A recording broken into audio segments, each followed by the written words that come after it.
வணக்கம் அன்பு நண்பர்களே, இன்றைய ஆயுதெழுத்து நிகழ்ச்சிக்கு உங்கள் அனைவரையும் அன்போடு வரவேற்கிறேன். சென்னை உயர்நீதிமன்றத்துடைய மதுரை கிளை நேற்று மிக முக்கியமான தீர்ப்பு அளித்திருக்கிறது. ஆசிரியர் தகுதிகான் தேர்வில் இருக்கக்கூடிய 5% மதிப்பெண்கள், சலுகை மதிப்பெண்கள், பிற்படுத்தப்பட்ட, தாழ்த்தப்பட்ட மற்றும் மாற்றுத்திறனாளிகளுக்கான 5% மதிப்பெண்களுக்கான சலுகையை ரத்து செய்து அது செல்லாது என்று சென்னை உயர்நீதிமன்றத்துடைய மதுரை கிளை அறிவித்திருக்கிறது. தமிழக அரசு மிக முக்கியமான ஒரு நிலைப்பாடை எடுத்து அறிவிக்க, அதை சென்னை உயர்நீதிமன்றம் மறுதளிக்க, அடுத்து இந்த ஆசிரியர் தகுதிகான் தேர்வில் இன்னொரு முக்கியமான திருப்பம் ஏற்பட்டிருக்கிறது. 2014ஆம் ஆண்டுக்கான தேர்வு இதுவரை நடக்கவே இல்லை. இந்த வழக்குக்கான அப்பீல் மேல்முறையீடு என்னாகும், எப்போது தேர்வு நடக்கும், எப்போது தேர்வோடு எழுதுவார்கள், அதற்கான முடிவு எப்போதும் 2014ஆம் ஆண்டுக்கான தேர்வும் தேர்வு முடிவும் என்னாகும் என்ற மிகப்பெரிய கேள்வியை எழுப்பியிருக்கிறது. அதுபோல இந்த தேர்வை இனி எழுத விரும்பக்கூடியவர்களுடைய மதிப்பெண் முறை என்னாகும் என்று மிகப்பெரிய கேள்வி எழுப்பியிருக்கிறது. தமிழக அரசுடைய உத்தரவு 5% சலுகை கொடுத்து உத்தரவு ரத்து செய்து சென்னை உயர்நீதிமன்றத்தில் மதுரை கிளை உத்தரவிட்டிருக்கிறது. இதனுடைய விளைவுகள் என்ன? இந்த ஆசிரியர் தகுதிகான் தேர்வுகளுடைய மதிப்பெண்கான சலுகை அர்த்தம் உள்ளதா, அர்த்தம் அற்றதா? இதை பற்றி தான் இன்றைய ஆயுதத்தில் விவாதிக்க இருக்கிறோம். அதற்கு முன்னால் நம்ம செய்தியாளர், சிறப்பு செய்தியாளர் சலீம் சொல்லக்கூடிய தகவல் என்ன இப்போது பார்க்கலாம். இந்தியாவில் உள்ள அரசு பள்ளிக்கூடங்கள்ல ஒரு சில கிளாஸ்க்கு பாடம் எடுக்கணும், ஆசிரியராக சேரணும் அப்படின்னு சொல்லி யாராவது ஆசைப்பட்டாங்கன்னா வேற வழியே கிடையாது, ஆசிரியர் தகுதி தேர்வு எழுதியே ஆக வேண்டும். இந்த ஒரு சிஸ்டம் எப்ப கொண்டு வந்தாங்க அப்படின்னா 2011ஆம் ஆண்டு. எத்தனை மதிப்பெண் எடுத்தா பாஸ் அப்படின்னு சொல்லி ஒரு கேள்வி இருக்கு. பிசி, எம்பிசி, எஸ்சி, எஸ்டி பிரிவினர் 60 மதிப்பெண் எடுத்தா பாஸ், 100க்கு 60 எடுத்தா பாஸ். ஆனா தமிழக அரசு ஒரு அரசாணை கொண்டு வந்தாங்க இந்த வருடம் பிப்ரவரி மாதத்தில். அந்த அரசாணையில என்ன சொல்றாங்க அப்படின்னா 5% மதிப்பெண் விலக்கு அளிக்கிறோம் பிசி, எம்பிசி, எஸ்சி, எஸ்டி பிரிவை சேர்ந்தவர்களுக்கு. அவங்க எல்லாம் 55 மார்க் எடுத்தாலே பாஸ், அவங்க எல்லாம் ஆசிரியர்களாக நியமிக்கப்படலாம் அப்படின்னு சொல்லி ஒரு அரசாணை போடுறாங்க. இதை எதிர்த்து ஃபார்வர்ட் காஸ்டை சேர்ந்தவர் ஒருவர் மெட்ராஸ் ஹைகோர்ட்ல கேஸ் போடுறாரு. இது எப்படி நியாயமாகும் அப்படின்னு சொல்லிட்டு மெட்ராஸ் ஹைகோர்ட் இந்த கேஸை முழுமையாக விசாரித்த பிறகு தீர்ப்பு கொடுக்கறாங்க. என்ன சொல்றாங்க அப்படின்னா, தமிழக அரசு போட்ட அரசாணை செல்லாது, 55 மார்க் எடுத்தா போதும் அப்படின்னு சொல்லி தமிழக அரசு சொல்றாங்க. இதை ஏற்றுக்கொள்ள முடியாது, 60 மதிப்பெண்கள் எடுத்தாதான் பாஸ் அப்படின்னு சொல்லியிருக்காங்க. இதை சொல்லும் பொழுது ஏற்கனவே 55 மதிப்பெண் எடுத்து யாரெல்லாம் டீச்சரா அப்பாயிண்ட் ஆயிருக்காங்களோ அவங்களுடைய அப்பாயின்மெண்ட்டை கேன்சல் பண்ண மாட்டோம், அவங்க எல்லாம் அப்பாயிண்ட் ஆனதுதான், அவங்களுக்கு எந்த பிரச்சனையும் இல்லை அப்படின்னு சொல்லிட்டு மெட்ராஸ் ஹைகோர்ட் ரொம்ப தெளிவாக சொல்லியிருக்கிறார்கள். இருப்பினும் மெட்ராஸ் ஹைகோர்ட் என்ன சொல்றாங்க அப்படின்னா, இதை பொறுத்தவரை இது ஒரு போட்டி தேர்வு கிடையாது, இது ஒரு தகுதி தேர்வு தான், இது ஒரு qualifying examination, not a competitive examination அப்படின்னு சொல்லி ரொம்ப ரொம்ப தெளிவா சொல்றாங்க. அதாவது இது ஒரு போட்டி தேர்வு அப்படின்னா சலுகை அளிக்கலாம், ஆனா இது ஒரு தகுதி தேர்வு, அடிப்படை தகுதியை எப்படி குறைக்க முடியும், எப்படி தரமான ஆசிரியர்கள் கிடைப்பார்கள் அப்படின்னு சொல்லி ஒரு கேள்வி எழுப்பியிருக்காங்க. இது மட்டுமல்ல, தமிழக அரசு சென்ற வருடம் இதே போல ஒரு கேஸ்ல ரிப்ளை கொடுக்கும் போது மெட்ராஸ் ஹைகோர்ட்டுக்கு என்ன சொல்லிருக்காங்க அப்படின்னா, யாருக்கும் எந்த விலக்கும் அளிக்கிறாங்க விரும்பல, எந்த சலுகைகளும் யாருக்கும் இந்த விஷயத்துல நாங்க கொடுக்க விரும்பல அப்படின்னு தமிழக அரசு சொல்லியிருந்தாங்க. பட் திடீர்னு அதுக்கு நேர்மாறாக அரசாணை ஒன்று வெளியிட்டு 5% மதிப்பெண் விலக்கு அளித்திருக்கிறார்கள். இதை ஏற்றுக்கொள்ள முடியாது அப்படின்னு சொல்லி மெட்ராஸ் ஹைகோர்ட் மிக தெளிவாக ஒரு தீர்ப்பு கொடுத்திருக்காங்க. உயர்நீதிமன்றத்தில் இந்த உத்தரவு எந்த மாதிரியான விளைவுகளை ஏற்படுத்தும்? ஆசிரியர் தகுதி தேர்வில் சலுகை அர்த்தம் உள்ளதா, அர்த்தமற்றதா? இதைப்படிதான் இந்த ஆயுதத்தில் விவாதிக்க இருக்கிறோம். இந்த நிகழ்ச்சியில் தமிழக சார்பாக அதிமுகவை சேர்ந்த முன்னாள் எம்எல்ஏ திரு சமரசம் அவர்கள் முடிந்திருக்கார். அதே போல கல்வியாளர் திரு ராமசுப்ரமணியம் முடிந்திருக்கார். அதே போல இன்னொரு கல்வியாளர் திரு ரத்ன சபாதி அவர்கள் முடிந்திருக்கார். திரு ரத்ன சபாதி, ராமசுப்ரமணியம், சமரசம் 3 பேரை வரவேற்கிறேன். நான் முதல்ல திரு சமரசம் இந்த விவாதத்தை ஆரம்பிக்க விரும்புறேன். ஆசிரியர் தகுதிகான் தேர்வுல சலுகை மதிப்பெண்கள் 5% கொடுக்கிறது அப்படின்னு தமிழக அரசு எதனால் முடிவெடுத்தது? அதாவது எவ்வளவு பேர் படித்தாலும், 100 பேர் படித்தாலும் சரி, 1 கோடி பேர் படித்தாலும் சரி, 100க்கு 100 என்று எல்லோரும் பாஸ் பண்ணுவதும் இல்லை, வெற்றி பெறுவதும் இல்லை. நீங்கள் பள்ளிக்கூடத்தில் போய் சேரும் பொழுது ஒவ்வொருத்தருக்கும் ஒரு மதிப்பெண் வைத்திருக்கிறோம். ஃபார்வேர்டு இவ்வளவு வாங்கி ஆகணும், பேக்வேர்டு இவ்வளவு இருக்கணும், ஷெட்யூல் இவ்வளவு இருந்தா போதும். எங்க எங்க எங்க ஒரு மதிப்பெண் பள்ளிக்கூடத்துல பொதுவா ஒரு ஜெனரலா வச்சிருக்கிறது. பள்ளிக்கூடத்துல ஒவ்வொரு பிரிவினரும் இன்னென்ன மதிப்பெண்கள் வாங்கினா பாஸ் இருக்கா? நீங்க வெளியிடும் போது ரிசல்ட் அவங்களுக்கு அவ்வளவுதான் இருக்குது. ஃபார்வர்டுக்கு இவ்வளவு சீட் ஒதுக்குறதுல கூட நாம இவ்வளவுதான் ஒதுக்குறோம் இல்லைங்களா? இல்ல, எனக்கு புரியல. இது வரைக்கும் எந்த பள்ளிக்கூடத்திலேயாவது, அரசு பள்ளிக்கூடமோ தனியார் பள்ளிக்கூடமோ எங்கேயாவது இது போல ஒவ்வொரு பிரிவினருக்கும் ஒரு மதிப்பெண் வைக்கப்பட்டிருக்கா? இருக்குங்களா மதிப்பெண்? நீங்க பாஸ் பண்ணி ரிசல்ட் பண்ணும்போது எல்லாரும் ஒரே அளவுக்கு இருக்கணும். இல்ல இல்ல மன்னிக்கணும் திரு சமரசம் வந்து மன்னிக்கணும். அது மாதிரி தனி மணி ஒவ்வொரு மதிப்பெண்கள் ஒவ்வொரு பிரிவினருக்கான கிடையாது. அதாவது அட்மிஷன் ஃபார்வர்டுக்கு இவ்வளவுதான் நிர்ணயம், பேக்வேர்டுக்கு இவ்வளவு நிர்ணயம். மேல் படிப்புக்கு வரும்பொழுது அது மேல் படிப்பு இது பள்ளிக்கூட உதாரணமா படிச்சு ஒரு டிகிரிக்கு போறாங்கன்னு வைங்க, அப்போ எடுப்பாங்க இல்லையா, தேர்ந்தெடுப்பாங்க. அதுவே கூட இன்ஜினியரிங் தான் கொடுத்திருக்காங்களே தவிர எல்லா மேற்படிப்பும் அந்த மாதிரி எல்லா படிப்பும். இப்பொழுது நாட்டில் ஒரே சீரான கல்வி அறிவு உள்ளவர்கள் கிடைக்கவில்லை, தெரியவில்லை, வரவில்லை, வெற்றி பெறவில்லை. முழுமையாக ஒரே சீரான ஒவ்வொரு பகுதியில் ஒரு கொஞ்சம் நகரத்தில் ஏற்கனவே 2012 இந்த தகுதிகான் தேர்வுல 5% சலுகை மதிப்பெண் கொடுக்காத போது பல பேர் தேர்வு எழுதிட்டு தான் இருந்தாங்க, பல பேர் பாஸ் பண்ணிட்டு தான் இருந்தாங்க, பல பேர் அப்பாயிண்ட் ஆனாங்க. அது எப்படி செஞ்சாலும் யாராவது சிலர் வரத்தான் செய்யறாங்க, எதிர்ப்பு இருக்குதான். எப்பவுமே நீங்க ஒரே 100க்கு 100 ஒரு சைடா எப்பவும் இருந்துதான் சரித்திரமே இல்லை. இல்ல நீங்க என்ன சொல்ல வரீங்க எனக்கு புரியல மன்னிக்கணும். அதாவது 2013 அறிவிக்கப்பட்ட எழுதின தேர்வுல 2014 பிப்ரவரியில் அறிவிக்கிறாங்க. இந்த உத்தரவு வந்து 5% சலுகை மதிப்பெண் வந்து 2014 பிப்ரவரியில் கொடுக்கப்படுது. அப்போ வந்து சொல்லும் போது சொன்னாங்க கடந்த தேர்வு எழுதுவங்களுக்கு இந்த ரிசல்ட் கொடுக்கும்போது 5% சலுகை கொடுத்தாங்க, ரிசல்ட் கொடுப்போம்ட்டாங்க. இப்ப இதுல தேர்வுல பாஸ் பண்ணிடுறாங்க. நாங்க இந்த 5% சலுகை மதிப்பெண் எதுக்கு அப்படிங்கறத என்னுடைய கேள்வி. ஏன் இருக்குன்னு கேக்குறேன்னு, அதற்கு முன்னால் நடந்த 2012 ஜூலைலயும் ஆகஸ்ட் நடந்த தேர்வுல அந்த 5% சலுகை மதிப்பெண் கொடுக்காம 60% மதிப்பெண்ல தான் பாஸ் பண்ணிருக்காங்க. அத்தனை பேருமே எத்தனை பேர் நியமிக்கப்பட்டிருக்காங்களோ 60% மதிப்பெண் பெற்று தேர்வானவர்கள். இப்ப இதுக்கான அவசியம் என்ன வந்ததுங்கிற கேள்வி. பின்தங்கி இருப்பவர்களும் ஷெட்யூல் ட்ரைப் என்று சொல்லக்கூடியவர்களும் தேவையான அளவிற்கு அங்கே வெற்றி பெற்று அங்கே வர முடியாத சூழ்நிலை, அவர்களும் வர வேண்டும் என்ற எண்ணத்தில் கொடுப்பாங்க. அப்ப அதுக்கு முன்னாடி 2 தேர்வுக்கு வந்து 5% கொடுக்காம இருந்ததுனால நீங்க இவ்வளவு இருந்தா சரியாக போய்விடும் என்கின்ற அர்த்தத்தில் முதலில் நாம் கொடுக்கிறோம். நாம் வந்து மக்களால் தேர்ந்தெடுக்கப்பட்ட மத்திய அரசு 2011 அனைவருக்கும் கல்வி உரிமை சட்டத்தை கொண்டு வந்த போதே மாநில அரசுகள் விருப்பப்பட்டால் 5% சலுகைகளை கொடுக்கலாம்னு 2011 கொண்டு வரும் போதே சொல்லிருச்சு. அது வரைக்கும் இருந்து பிடிவாதமா பண்ணவே முடியாது சொல்லிட்டு இருந்த தமிழக அரசு 2014 பிப்ரவரியில் முடிவு எடுக்குது. பண்ண முடியாதுன்னு சொன்னதுக்கு என்ன காரணம்? இப்ப பண்ணணும்னு சொன்னதுக்கு காரணம் சொன்னீங்க, பண்ண முடியாது காரணம். அப்ப அந்த காரணம் தவறானது காரணமா? பண்ண முடியாது என்று சொல்கின்ற நேரத்தில் மக்களுடைய நிலை, மாணவர்களுடைய கோரிக்கை, மற்றவங்களுடைய நிலை என்ன என்பது முழுமையாக தெரியாத நேரம். ஆகையினால் இப்படி எல்லோருக்கும் சரியாக சமமாக இருக்கட்டும் என்று சொன்னோம். அப்பொழுது பல்வேறு விதமான கோரிக்கைகள் வந்தது. நாங்கள் அந்த அளவிற்கு போக முடியும், எங்களுக்கு அந்த அளவிற்கு வாய்ப்பு கிட்டவில்லை. பல்வேறு வகையிலே நாங்கள் 2014 பிப்ரவரி 2 உயர்கல்வித்துறை அமைச்சர் திரு பழனியப்பன் சொல்றார், இதை கொண்டு வரதுக்கான எந்த சாத்தியக்கூறும் கிடையாது, இதை கொண்டு வர முடியாது. இத தகுதிக்கான தேர்வு, இப்ப திரு சலீம் சொன்னது போல இது போட்டி தேர்வு, இது வந்து எழுத்து தேர்வு, இது வந்து அவ்வளவு விஷயங்களும் பெரிய விலக்கி இதனால 60% மதிப்பெண்கள் 5% சலுகை கொடுக்க முடியாது சொல்றார். 4 2 நாட்கள் கழித்து தமிழக முதலமைச்சர் 5% மதிப்பு அறிவிச்சிட்டார். 6 4 நாட்கள் கழித்து அரசு ஆணை வந்துருது. 2 நாள்ல 48 மணி நேரத்துல எவ்வளவு கோரிக்கைகள் வந்துருச்சு, எவ்வளவு திருப்பங்கள் ஏற்பட்டுச்சு நான் கேட்கிறேன். அதல்ல, அமைச்சரிடத்தில் தான் எல்லா கோரிக்கை, நியாயங்கள், வேண்டுதல் எல்லாம் வைக்கணும். முதல்வர் இடத்தில் போயிருக்கிறது. முதல்வருடைய பார்வைக்கு போகின்ற பொழுது அவர் பார்த்து ஆராய்ந்து தெரிந்து எல்லோருடைய மனநிலை என்ன இருக்கிறது, கோரிக்கை எந்தெந்த அடிப்படையில் இருக்கிறது எல்லாம் பார்த்து சொல்லியிருக்கிறார். அவ்வளவுதான். நான் திரு ரத்ன சபாவதிட்ட கொண்டு போக விரும்புறேன். திரு சமரசத்துடைய இந்த பதில் உங்களுக்கு உடன்பாடு இருக்குதா? அவங்க என்ன சொன்னார்னு முதல்ல விளங்கலைங்க எனக்கு. மற்றபடி இந்த 5% ஒதுக்கீடு தேவையில்லைன்னு கேக்குறீங்களா? உங்களுடைய கேள்வி என்ன? என்னுடைய கேள்வி நிச்சயமா தேவையா தேவையில்லையான்னு கேக்குறீங்க. நிச்சயமா. அப்போ இது வந்து சொல்லும்போது நீங்க சில கேள்வி எல்லாம் கேட்டீங்க. அவற்றை இது வந்து சாதாரணமாக உடனே வந்துடல. இந்த 5% சலுகைன்னு சொல்லக்கூடாது, அது ஒரு உரிமை. சாதாரணமாக வந்துடல. ஏன்னா உங்களுக்கு அந்த டேட் எல்லாம் கரெக்டா சொன்னீங்க, பிப்ரவரியில சொன்னாங்கன்னு. அதுக்கு முன்னாலே அந்த சமூக ஆர்வலர்கள், சமூக அமைப்புகள், முக்கியமாக பொதுப்பள்ளிக்கான மாநில மேடை, அப்புறம் அம்பேத்கர் தொழில் மையம், இதெல்லாம் சேர்ந்த சமூகம் எல்லாம் இந்த அடிப்படை அரசமைப்பு சட்டத்தில் இருக்கக்கூடிய ஒரு உரிமையை தான் கேட்டாங்க. புதுசா சலுகைன்னு அடிக்கடி நீங்க சொன்னீங்க வார்த்தையில, அதே தப்புங்க. அரசமைப்பு சட்டத்தில் இருக்க உரிமையை கேட்டாங்க.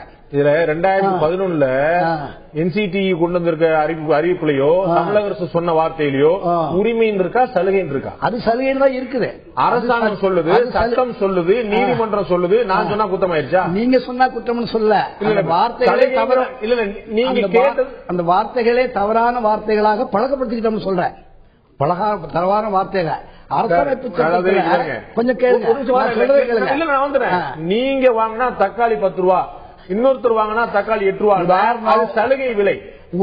அதாவது சலுகை விலை. இதுக்கு வந்து சலுகை இல்லைங்க, தயவு செய்து. இல்ல, அவருக்கு 10 ரூபாய், உங்களுக்கு 8 ரூபாய் உரிமை விலை. அவருக்கு உரிமை அவங்களுக்கு கொடுக்கணும். அரசமைப்பு சட்டத்திலே வரையறுக்கப்பட்டிருக்கிறது. இவர்கள் என்றால் ஆயிரக்கணக்கான ஆண்டுகளாக ஒடுக்கப்பட்டவர்கள், வாய்ப்புகளை மறுக்கப்பட்டவர்கள்.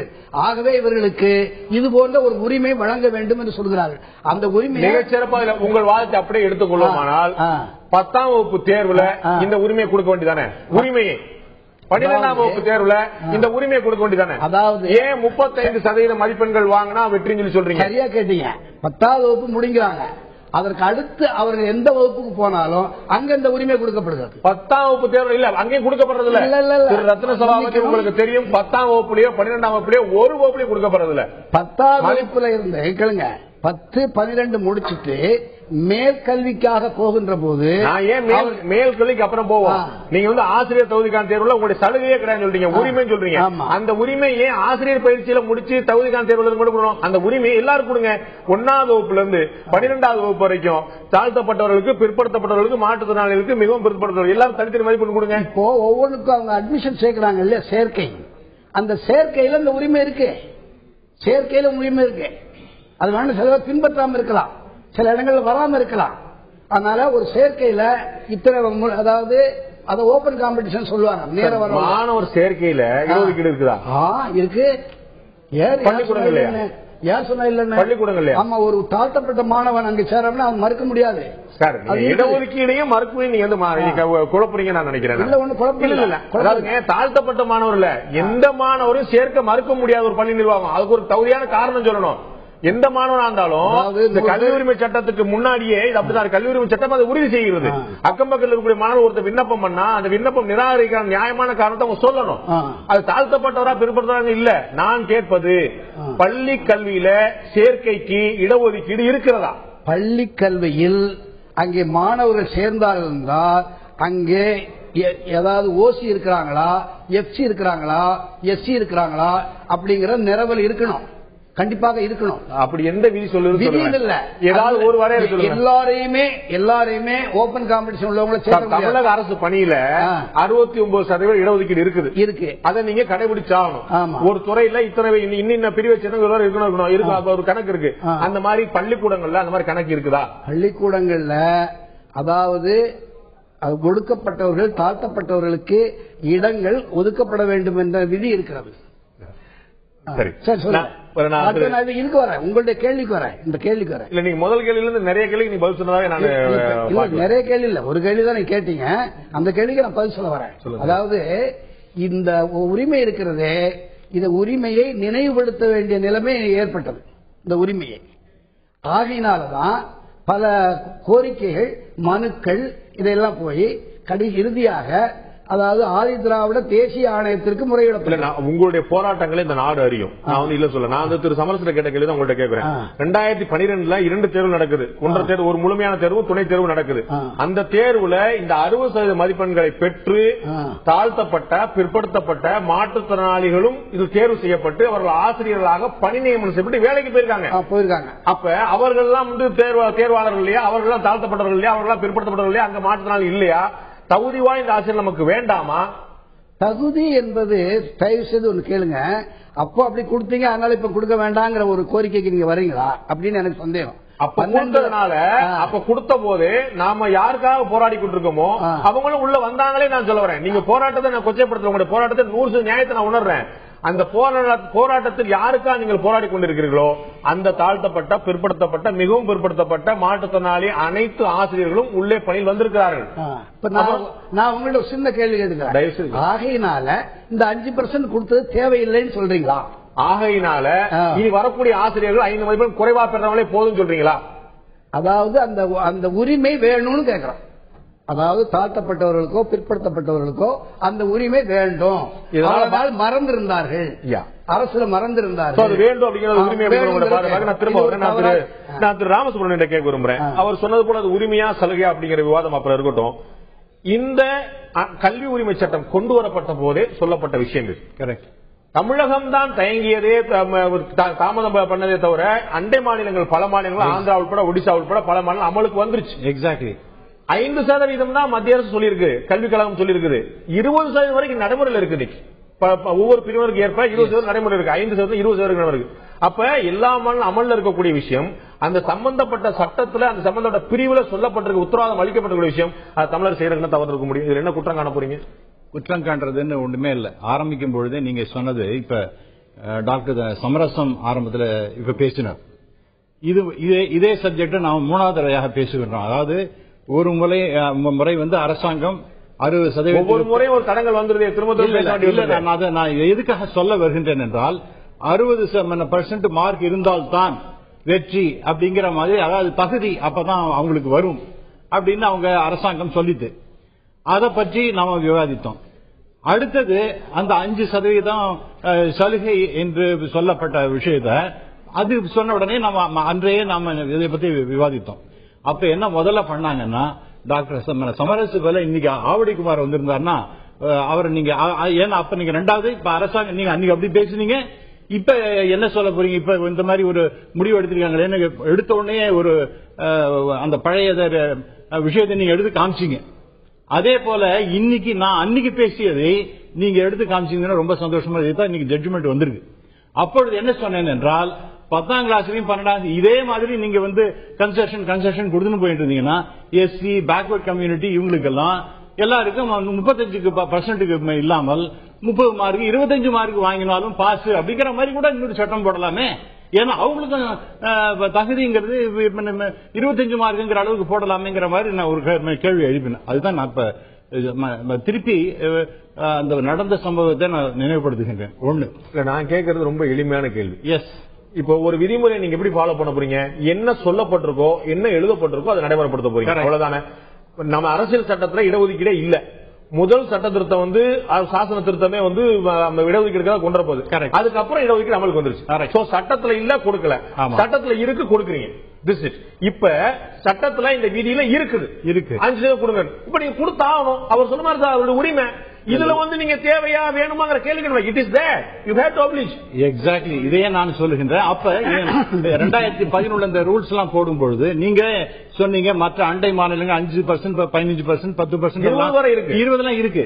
நார்த்ல சில இடங்கள்லாம் போனாலும் இருந்தாலும் கூட அதெல்லாம் அவங்க அப்ப சொல்லியாச்சு. நம்ம தமிழக அரசானது ரொம்ப தெளிவாக ஒரு முடிவு எடுத்தது. என்னன்னா, ஆசிரியர் தகுதி என்பது ரொம்ப அவசியம், அதற்கு 60 மதிப்பெண்கள் என்பது அவசியம் அப்படின்னு ஒரு முடிவு எடுத்துட்டாங்க. அந்த முடிவில் அவங்க தீர்க்கமாக இருந்தாங்க. இதுல ஏன் மாற்று வந்ததுன்னா, பிப்ரவரி மாசத்துல நான் அப்பொழுது சொன்னதே இப்போது சொல்லுகின்றேன். அப்ப வந்து திடீர்னு கம்யூனிஸ்டுக்கும் ஏடிஎம்கேக்கும் ஒரு உறவு ஏற்படுவது போல தேர்தலில் வரும் போல இருந்தது. அந்த நேரத்தில் இந்த ஒரு கோரிக்கையை அவர்கள் வைத்தார்கள். இது மாதிரி நாங்க எங்களுடைய சார்பாக நீங்க மேடை இடையில பேசும்போது நான் பேசுறது you have no right to interfere. இது மாதிரி அவங்க மேடையெல்லாம் உங்கள்கிட்ட சொன்னாங்கன்னா, அந்த மேடைகள் தான் கம்யூனிஸ்ட் மேடைகள். அந்த மேடைகள் அவங்கள்ட்ட போய் சொல்ல அவர்கள் இந்த அரசியல் நோக்கம் இருக்கு. 2014 தேர்தலில் இடதுசாரிகள் அவங்க கூட போட்டியிடவே இல்லை. அவங்களே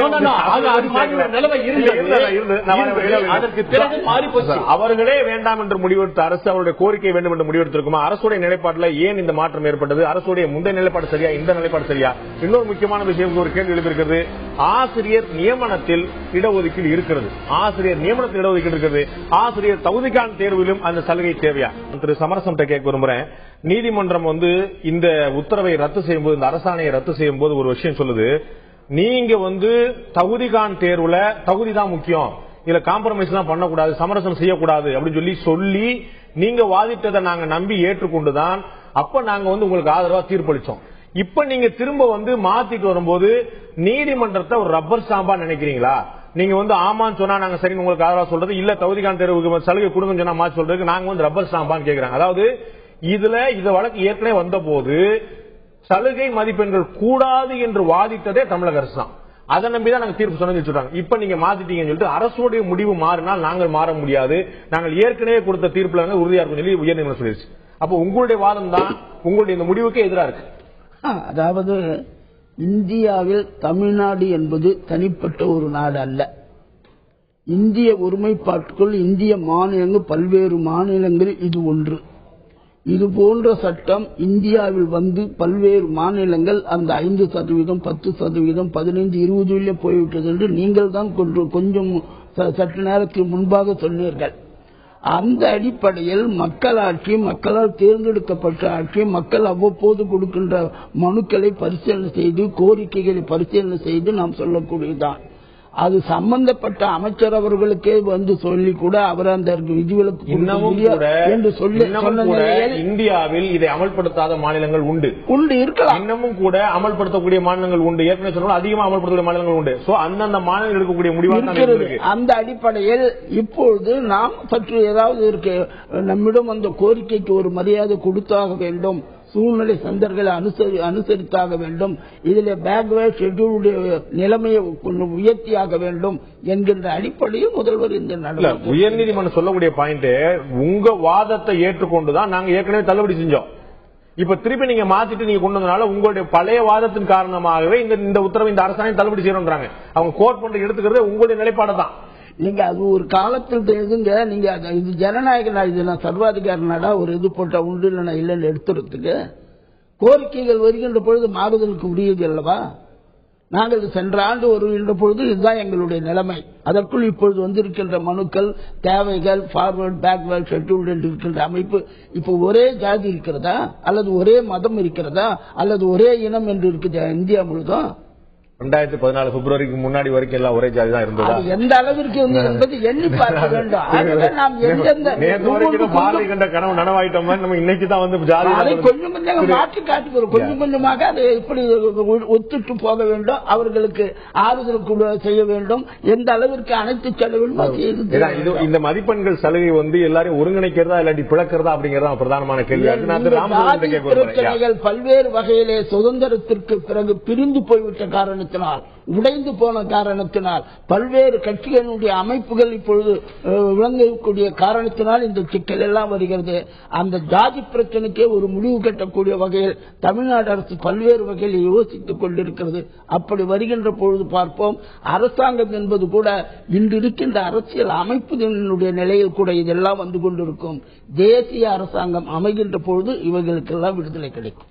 ராமசுப்ரமணியம், உச்ச நீதிமன்றம், உயர் நீதிமன்றம் அல்ல, உச்ச நீதிமன்றம் என்ன சொல்லுது, 2013 வந்து ஒரு வழக்கில் தீர்ப்பு சொல்லும்போது, இதே போன்ற வழக்கு சொல்லும்போது திரு மாஸ் அப்போ வந்து அவங்க வழக்கு சொல்றாங்க இடஒதுக்கீடு வேணும்னு சொல்லி, இந்த மதிப்பெண்கள் சலுகை வேணும்னு சொல்லி சொல்லும்போது அவர் சொல்றாங்க, மதிப்பெண் சலுகை பற்றி நாங்க வந்து வேணுமா வேண்டாமா சொல்ல முடியாது, முழுக்க முழுக்க மாநில அரசுடைய முடிவு சொல்லி சொல்றாங்க. கே எஸ் ராதாகிருஷ்ணன் தலைமையிலான 2 நிமிடங்கள் பெஞ்ச் வந்து சொல்ல தெளிவா, மாநில அரசு என்ன சொல்லுதோ அதுதான் எங்களுக்கு ஒன்றும் கிடையாது. அன்னைக்கு மாநில அரசு 5% மதிப்பெண் கிடையாது சொல்லிச்சு. அப்ப மாநில அரசோட முடிவுக்கு எதிராக நான் தீர்ப்பு சொல்ல முடியாது உச்சநீதிமன்றம் சொல்லிடுச்சு. என்னுடைய சந்தேகம், உச்சநீதிமன்றம் ஏற்கனவே சொன்ன பிறகு இப்போது உயர்நீதிமன்றம் எப்படி மாற்றி தீர்ப்பு சொல்ல முடியும்? ஒன்று. இரண்டாவது, இன்னைக்கு முடிவெடுத்திருக்கிறது அதே மாநில அரசு. எக்ஸாக்ட்லி. சோ உச்சநீதிமன்றத்தில் கருத்துப்படி மாநில அரசுக்கு அந்த அதிகாரம் இருக்கிறது என்றால், 5% சலுகை கொடுக்க முடியாது என்ற முடிவெடுக்கக்கூடிய அதிகாரம் இருக்கிறது என்றால், 5% சலுகை கொடுக்க முடியும் என்ற முடிவெடுக்கக்கூடிய அதிகாரமும் மாநில அரசு இருக்கணுமே. இருக்கணும். ரொம்ப லாஜிக்கலான ஒரு கேள்வியை கேட்டிருக்கீங்க. லீகல் இஷ்யூ, லீகலான கேள்வியை ரொம்ப லாஜிக்கலா நீங்க பிரசன்ட் பண்றீங்க. ரொம்ப பிரசன்ட் பண்ற, I should appreciate you. But the point is, இப்ப அரசாங்கம் என்ன முடிவெடுத்து, நீங்க டேட்டை சொன்னீங்க, 4ஆம் தேதி ஒரு ஃப்ளோர் ஆஃப் த ஹவுஸ், அதுல வந்து மினிஸ்டர் அறிவிக்கின்றார், இந்த எங்களுடைய அரசாங்கம் மிக தெளிவாக இருக்கின்றது. 60 அப்ப கோரிக்கைகள்லாம் இவர் சொன்னதெல்லாம் இந்த மேடைகள்லாம் வந்தாச்சு, அந்த கம்யூனிஸ்ட் மேடைகள்லாம் அப்பெல்லாம் சொல்லியாச்சு. அந்த நேரத்தில் ரொம்ப தெளிவாக மினிஸ்டர் சொல்றாரு. அதற்கு முன்பு சொன்னாங்க, அதற்கு பிறகு அபிடவிட் ஃபைல் பண்றாங்க. நான் கேட்கறது ரொம்ப கிளியரான விஷயம். மேடையெல்லாம் அது ஒரு பாயிண்ட். சுப்ரீம் கோர்ட் சொல்லுது இது மாநில அரசுடைய உரிமை அப்படின்னு. அது அந்த ஆங்கிலேயே நான் தான் உங்களுக்கு பதில் சொல்றேன். மாநில அரசு உரிமையை வந்து 5% நாங்கள் குறைக்க மாட்டோம், 60 நிற்போம் என்று சொன்னதை உறுதிப்படுத்தியது சென்னை நீதிமன்றம். Madras high court has appealed the order of the government. அதுக்கு முன்னாடியே அசம்பிளி என்ன போட்டதோ அவங்க என்ன அபிடவிட்ல சொன்னாங்களோ அது உறுதிப்படுத்தியாச்சு. அதுல நீங்க ரப்பர் ஸ்டாம்ப் மட்டும் சொல்லல, இன்னொன்னும் கூட சொல்லிருக்காங்க ஜட்ஜ்மெண்ட்ல. நாங்க எழுதின அந்த ஜட்ஜ்மெண்ட்டுடைய மை காயறதுக்கு முன்னாடி நீங்க வேற ஸ்டாண்ட் எடுக்கிறீங்களா, அது how are you right, how are you justified லீகலின்னு ஒரு கேள்வி கேட்கறாங்க. அதுக்கு என்ன பதில்? லீகலி ஜஸ்டிஃபைடுனா சார், அதுக்காக தான் சார் நான் உங்கள்ட்ட ஒரு சந்தேகம் கேட்கிறேன். உயர்நீதிமன்றம் கேள்வி எழுப்பிச்சு, அதை பார்த்தாச்சு, புரிஞ்சு, அதுக்கு தான் விவாதம் பண்றோம். உயர்நீதிமன்றம் பெருசா உச்சநீதிமன்றம் பெருசான்னு உங்களுக்கு தெரியும். கரெக்ட். உச்சநீதிமன்றம் 2 நீதிபதிகள் கொண்ட பெஞ்ச் தெளிவா சொல்லுது, 60% 55% முடிவெடுக்கக்கூடிய அதிகாரம் மாநில அரசு சம்பந்தப்பட்டது. கரெக்ட். நாங்கள் தலையிட முடியாதுன்னு குறைக்க சொல்லி கேட்டபோது சொன்னது. ஆமாம். இப்ப குறைச்சிருக்கு. இப்ப மாநில அரசு அதிகாரம் தானே, அதுல இல்ல. நான் மாற்றுக்கிறது சொல்லல, அது உடனே நீதிமன்ற அதிகாரம் மாதிரி இருக்கா? இல்ல நீதிமன்ற அதிகாரம் இல்ல சார். அது ஜட்ஜ்மெண்ட் நீங்க தயவுசெய்து படிச்சு பாத்தீங்கன்னா ரொம்ப தெளிவா இருக்கிறது. நேற்றுக்கு நீங்க சொல்லி அதை பேஸ் பண்ணி நாங்க ஓகே நீங்க சொன்னது உங்க ஸ்டாண்ட் கரெக்ட்னு சொல்லிட்டு நான் கையெழுத்து போட்டு காயறதுக்கு முன்னாடி நீங்க வேற ஒரு இது சொல்றீங்கன்னா அப்ப what is the correct stand? நீங்க அப்ப ஒரு நாளைக்கு ஒரு முடிவெடுப்பீங்களா? நீதிபதிகள் நம்மளோட மிகப்பெரிய சட்ட அறிவுகள் ஞானம் கொண்டவங்க. நம்ம அதை பத்தி பேசுறது இல்ல. நான் கேட்கிறேன், நீதிபதிகள் தீர்ப்பு வழங்கும் போது தமிழக அரசு என்ன சொல்லிருக்குன்னு பார்த்து தீர்ப்பு வழங்குறாங்களா, சட்டத்துல என்ன சொல்லிருக்குன்னு பார்த்து தீர்ப்பு வழங்குறாங்களா? ஆமா சார், இது சட்டத்துல சொல்லிருக்காங்க. தமிழக அரசு சொல்லிருக்காங்க, நீங்க சொன்னீங்க சரி ஓகே, எல்லா தீர்ப்பும் தமிழக அரசுக்கு ஆதரவா தான் வருதா? இல்ல வராது. அரசு எடுக்கக்கூடிய முடிவுகளை நீதிமன்றம் மறுதளிச்சிருக்கா இல்லையா? இல்ல நான் சொல்லவே இல்லை. பட் தி பாயிண்ட் இஸ், அப்ப நீங்க சொன்னீங்க நான் கேட்டு போட்டேன், அவங்க சொல்லி கேட்கறது இல்ல. அதாவது அதனுடைய வேல்யூஸ் கரெக்டா இருக்கா, அவங்களுடைய எப்படி அந்த அணுகினார்கள், என்னென்ன விஷயங்கள்லாம் சொன்னாங்க எல்லாத்தையும் தெளிவாக அங்க வேல்யூஸ் கரெக்டா இல்ல அப்படின்னு சுப்ரீம் கோர்ட் சொல்லி இருக்குது. இல்ல 60% 55% நான் முடிவெடுக்க முடியாது, அரசுதான் முடிவெடுக்கும். எப்ப நீங்க சொல்லுங்க. டிசம்பர் 13, 2013 ஜட்ஜ்மெண்ட் எப்ப வந்து சொல்லுங்க. கே.எஸ். ராதாகிருஷ்ணன் சொல்லி இருக்காங்க. இல்ல வெயிட் அடுத்த டேட் பாருங்க சார். இது எப்பது? இது இன்னைக்கு வந்திருக்க திருப்ப நேத்து பிப்ரவரியில இவங்க முடிவெடுக்க 4ஆம் தேதி முடிவெடுத்தது. அந்த ஜட்ஜ்மெண்ட் அப்படி வந்ததா? அதற்கு பிறகு 4ஆம் தேதி அரசாங்கம் முடிவெடுத்து நாங்க ஒரு விதமான மாற்றத்தை செய்ய மாட்டோம், 60 தான் அப்படின்னு ஒரு முடிவெடுத்துட்டு திடீர்னு அந்த ஜட்ஜ்மெண்ட் அதை பேஸ் பண்ணி இதுல கோர்ட்ல பேப்பர்ல ஃபைல் பண்ணியாச்சு, ஆர்குமெண்ட்ஸ்ல முடிஞ்சு போச்சு.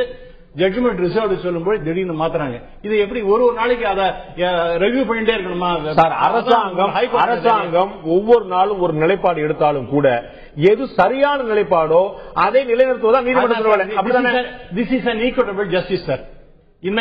நான் கேட்கிறேன் பாருங்க. அதாவது அரசாங்கம் மாறி நாளைக்கு இன்னொரு நிலைப்பாடு எடுக்கலாம். நாளைக்கு இடதுசாரிகளோட கோரிக்கையோ பொதுமக்களுடைய கோரிக்கையோ யாருடைய கோரிக்கை ஏற்காம நாளைக்கு திரும்ப இல்ல 60% 65% மாறி எடுக்கலாம். அப்ப என்ன செய்யும் நீதிமன்றம்? இன்னைக்கு நீங்க சொல்றீங்க கேட்க போறதா? எது நியாயமோ அதை வழங்கக்கூடியதான் நியாயமன்றம், நீதிமன்றம். அதுதான் நீங்க ஜட்ஜ்மெண்ட்டை பத்தி நான் பேச வேண்டாம், ஏன்னா அவங்க எல்லாம் ரொம்ப அறிவார்ந்த ஜட்ஜ்மெண்ட்டா கொடுத்திருப்பாங்க அப்படின்னு நீங்க முதல்ல சொன்னீங்க. அதே தான் நான் ரிப்பீட் பண்றேன். இது எல்லா ஆஸ்பெக்ட்ஸையும் கம்ப்ளீட்டா அனலைஸ் பண்ணின பிறகுதான் இது ஒரு தனி ஜட்ஜ் கொடுக்கல, இதுவும் 2 ஜட்ஜஸ் இருக்கக்கூடிய ஒரு பெஞ்ச் தான் கொடுத்திருக்கு. அப்ப அந்த 2 முதல்ல ப்ளீஸ் லிசன் டு மீ. நான் சொன்னது please my dear friend listen to me. In their wisdom legal issues கரெக்டா அனலைஸ் பண்ணிட்டு இந்த மாதிரி ஒரு ஜட்ஜ்மெண்ட் ஜட்ஜஸ் கொடுத்திருக்கிறார்கள், அதற்கு நாம தலைவணங்கும். ஓகே. நான் 2013 டிசம்பர் 13ஆம் தேதி கே.எஸ். ராதாகிருஷ்ணன் சிக்ரி தலைமையிலான பெஞ்ச் வழங்கப்பட்ட தீர்ப்புக்கு நம்ம தலைவணங்கணுமா கூடாது? அதே தான் நான் நிச்சயமா வழங்கணும். 2 தலை வணங்க முடியாது. நம்ம ஒரு பக்கம் தான் வணங்க முடியும் சார். நீங்க ஒரு நாளைக்கு இன்னைக்கு 4ஆம் தேதி பிப்ரவரி 2014 மினிஸ்டர் சொல்லுகின்றார் அரசாங்கம் 1000 நிலைப்பாடு எடுக்கும் சார். நீங்க என்ன சார் சொல்றீங்க? 1000 நிலைப்பாடு எடுக்கும், நீதிமன்றம் ஒரு நிலைப்பாடு தான் எடுக்க முடியும். It cannot be inconsistent. The government's ஸ்டாண்ட்ங்கிறது ஒரு நேரத்துக்கு ஒரு கணத்துக்கு ஒன்னு ஒரு டெசிஷன் எடுக்க முடியுமா? இப்படி இருந்தாலும் அரசாங்கம் எடுத்துட்டு போட்டோம். அரசாங்கம் எப்படி செயல்படுது அப்படிங்கறத பொதுமக்கள் பார்த்துப்பாங்க. நீதிமன்றம் ரொம்ப அழகா சொல்லிருக்கு சார். இந்த அப்பாயின்மெண்ட் இந்த 5 மார்க் குறைத்ததை பேஸ் பண்ணி யார் கொடுத்திருக்காங்களோ அவங்களுடைய அப்பாயின்மெண்ட் ஒன்னும் கொஸ்டின் பண்ண மாட்டோம் அப்படின்னு சொல்றாங்க இல்லையா? அதுவும் அது ஒரு பிளஸ் பாயிண்ட் தானே ஜட்ஜ்மெண்ட். சார் ஏற்கனவே செஞ்சது ஒன்றும் பண்ண முடியாது. பண்ண முடியாது. திரும்ப ஏன் நீங்க அப்ப கோல் ஜட்ஜ்மெண்ட் அந்த கேசஸ் எப்போ 93 2000 கொடுத்ததெல்லாம் ரிவர்ஸ் பண்றாங்க. அப்ப இது பண்ண முடியாதா? பட் இருந்தாலும் very very proper stand has been taken by the High Court and we must respect the judgment. ஆனால் நாளைக்கு இன்னைக்கு ஒரு நிலைப்பாடு, நேற்றுக்கு ஒரு நிலைப்பாடு, நாளைக்கு ஒரு நிலைப்பாடுன்னு அரசாங்கம் எடுத்ததுன்னா definitely it is not at all consistent. சட்டங்கிறது கன்சிஸ்டன்சியும் பார்க்கின்றது. என்ன இன்னைக்கு ஒண்ணு நாளைக்கு ஒண்ணு நாளைக்கு என்ன பேசுற, நீ என்ன பேசுறேன்னு கேட்டு அப்ப நீதிமன்றமும் நீங்களும் இதை செல்லாது தப்புன்னு சொல்றதுக்கான காரணம் அவங்க டெய்லி ஒரு முடிவு எடுக்கிறாங்க அப்படிங்கறனாலயா, அதுல நியாயம் இல்லைங்கனாலயா? நியாயம் இல்லாம இருக்குது. நியாயம் இருந்தாலும் கூட ஒரு நிலைப்பாடு ஒரு சமயத்தில் எடுத்துட்டு அதற்கு பிறகு அதை திருப்பி மாத்துறதுங்கிறது இட் இஸ் ஹைலி இன்கன்சிஸ்டன்ட். இந்த இன்கன்சிஸ்டன்சிய ஜட்ஜ்மெண்ட் ஓவர் ரூல் பண்ணிடுது. அவ்வளவு ரத்ன சபா கிட்ட கேட்க விரும்புறேன். ஏற்கனவே நான் இடைவெளிக்கு முன்னாடி சொன்னது போல ஏற்கனவே ஆசிரியர் நியமனங்கள்ல இடஒதுக்கீடு இருக்கிறதா இல்லையா? ஆசிரியர் நியமனங்கள்ல இடஒதுக்கீடு இருக்குது இல்லையா? அப்ப எத்தனை ஆசிரியர் காலி பணியோட இருந்தாலும் அதுல எத்தனை ஆசிரியர் நியமிக்கணும் அப்படிங்க 20,000 சீட் இருக்குன்னு ஒவ்வொரு பிரிவினருக்கு நம்ம ஊர்ல இருக்கும்போது 69% அப்ப ஒவ்வொரு பிரிவினருக்குமான உரிமை சலுகை இல்ல உரிமை வழங்கப்படுதா? சரி. அதே பிரிவினருக்கு தகுதிகான் தேர்வுல இன்னொரு உரிமை. அப்ப ஒரு சமநிலை இங்க எங்க வரும்? நாம சமநிலைக்காக தானே போராடுறோம். சரி. தகுதிகான் தேர்வுல ஒரு உரிமை, இடஒதுக்கீடு பணி நியமனத்துல ஒரு உரிமை. அப்ப எப்படி அது சமநிலை அங்க இருக்கும்? தகுதிகான் தேர்வுன்னு ஒண்ணு வைக்கிறோம் இல்லைங்களா? அது எதற்காக வைக்கிறோம்? முதல்ல ஏற்கனவே அதெல்லாம் இருக்குது. நம்ம பின்னாடி போய் அப்ப நம்ம எதுக்கு நம்ம பரீட்சை வைக்கணும்? பேச வேண்டாம். அதெல்லாம் இருக்கு. ஏற்கனவே அவர்கள் ஆசிரியர் தகுதியை பெற்றிருக்கிறார்கள்.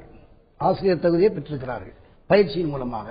பிறகு அதை எப்படி கொஞ்சம் குறைக்கலாங்கிறதுக்காக ஏராளம் பேர் பெற்றுக்கிறாங்க. அவர்களை எப்படி குறைக்கலாம், ஆட்களை குறைக்கலாம், போட்டியிலிருந்து குறைக்கலாம்னு ஒரு போட்டி தேர்வு மாதிரி தகுதிகான் தேர்வு வைக்கிறாங்க. இப்ப தகுதிகான் தேர்வு வரும்போதும் கூட அந்த ஆசிரியர் வந்தாங்க இல்லையா, ஆசிரியர் பயிற்சி முடிச்சவங்க, அவங்க சமூக நிலையிலேயோ மற்ற நிலையிலோ திடீர்னு உயர்ந்துடல சமூக நிலையில. ஏன் இந்த ஒதுக்கீடுகள் இருக்கிறது? சமூக நிலையிலே அவர்கள் அழுத்தப்பட்டிருக்கிறார்கள் என்ற காரணத்துக்காகத்தான். ஆகவே அவர் ஆசிரியர் பயிற்சி முடிச்ச உடனே அது ஒன்னா வந்துட்டாங்க சமமா வந்துட்டாங்கன்னு சொல்லிட முடியாது. அப்பவும் அந்த வேற்றுமை இருக்கிறது. ஆகையினால்தான் அவர்களுக்கு இந்த மதிப்பெண்களை 40 குறைச்சிட்டா சமநிலை வந்துருமா? இல்லைங்க. உங்களுக்கு இயல்பு நிலை உங்களுக்கு தெரியாதா? நடைமுறை உண்மை தெரியாம 60-55 தயவு செய்து மதிப்பெண்களையும் தகுதியும் ஒண்ணு ஈக்குவேட் பண்ணிடுறாங்க. ஒரு சமப்படுத்துவதற்கு இந்த மாதிரி சலுகைகள் சொல்றாங்க. சமப்படுத்துவதற்கு தகுதிகான் தேர்வு மதிப்பெண்கள் தான் இங்கு கணக்கு. அப்படி மதிப்பெண்களை வைக்காதீங்க. நான் அழுத்தப்பட்டிருக்கிறேன். உங்களுக்கு 60% மதிப்பெண்கள் பெற்று தேர்வாகக்கூடிய ஆசிரியர் தகுதியற்றவராக இருக்கலாம். 55% பெற முடியாமல் தேர்வாகாத ஒரு மாணவன் தகுதியான ஆசிரியராக இருக்கலாம். அது எப்படி சொல்றீங்க சார்? ஒரு தகுதியான ஆசிரியர் தேர்வு சொல்றீங்க. அப்ப தேர்வு ஏதோ குழப்படி இருக்குன்னு நினைக்கிறீங்க? நீங்க குளறுபடி கிடையாதுங்க. அவரால் முடியல, அது பர்பர் பண்ணாம அன்னைக்கு ரெடி பண்ணிட்டு வந்த கேள்வி இல்லாம ஒரு தேர்வுல முடிவு பண்ண முடியாது சொல்றோம். ஒரு தேர்வுல முடிவு பண்ண முடியாது. இருந்தாலும் ஒரு தகுதிதான் தேர்வு வச்சிருக்கிறோம். இவன் இவ்வளவு நாள் கஷ்டப்பட்டு இருக்கிறான் சமுதாயத்துல, அவனுக்கு ஒரு மார்க் 5 மார்க் குறைச்சு கொடுக்கிறோம். அதுக்காகத்தானங்க பணி நியமனத்தை இடஒதுக்கீடு ஏற்கனவே அமல்ல இருக்குது. ஏற்கனவே தமிழக அரசு சொன்னதும் அகில இந்தியாவில் அமல்ல இருக்கக்கூடிய பணி நியமனத்தில் உண்டு. அதுல பாஸ் பண்ணவங்களை பூரா அரசு வேலையில கொடுக்க போறது இல்ல, எந்த வேலைக்கும் போகலாம். இது அரசு வேலை மட்டும் இல்ல, தனியாருக்கும் போகலாம், எல்லா வேலைக்கும் போகலாம். நான் கேட்கறது அவர்களுக்கு சம உரிமை வேண்டும் என்பதும் ஏற்கனவே சமூகத்தில் பிற்படுத்தப்பட்ட நிலையில் இருக்கிறார் என்பதற்காக தான் இடஒதுக்கீடு தமிழகத்தில் இந்தியாவில் இல்லாத 69% இருக்குது. அப்ப இன்னொரு விஷயம் எதுக்கு நான் கேட்கிறேன். அப்ப சமநிலை எங்கே வரும்? இன்னும் பாரபட்சம் அதிகமாயிட்டு அரசமைப்பு சட்டத்துடைய முதல்ல ஆரம்பத்தில் ரொம்ப அழகான ஒரு சாதி சொன்னீங்க. முதல்ல அரசியல் சட்டத்தில் இந்த மாதிரி இல்ல, உரிமைகள் இல்ல. முதல் திருத்தமே தந்தை பெரியாரால் ஏற்பட்டது 1952 சட்ட திருத்தம்.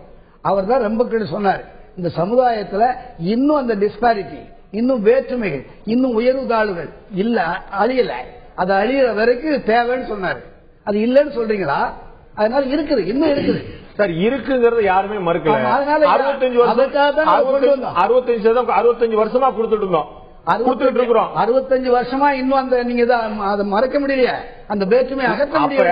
சமூகத்துல வேற கோளாறு, இது மார்க்கு கோளாறு இல்ல. நான் சொல்றது நீங்க எல்லாம் புரிஞ்சுக்கணும். எங்களுடைய நிலைமையில நாங்க எதை செய்யறோம் அவ்வளவுதான். எங்களுடைய நிலைமையில் நாங்க இந்த மாதிரி செய்யறோம். மார்க் கோளாரோ அது அப்புறம் நீங்க பாத்துக்காங்க. நீங்க சொன்னது என்ன, இவர் டாக்டர் அம்பேத்கரை பத்தி பேசினாருன்னா நான் சொல்ல வேண்டியிருக்கு. அவர் என்ன சொன்னார், முதல்ல ஒரு 10 வருஷம் கொடுங்க, 10 வருஷமா கொடுங்கன்னு சொல்ற. இது வந்து எப்ப அட் எனி காஸ்ட் 60 வருஷத்துக்கு மேல போக கூடாதுன்னு அதையும் அப்ப சொன்னார்.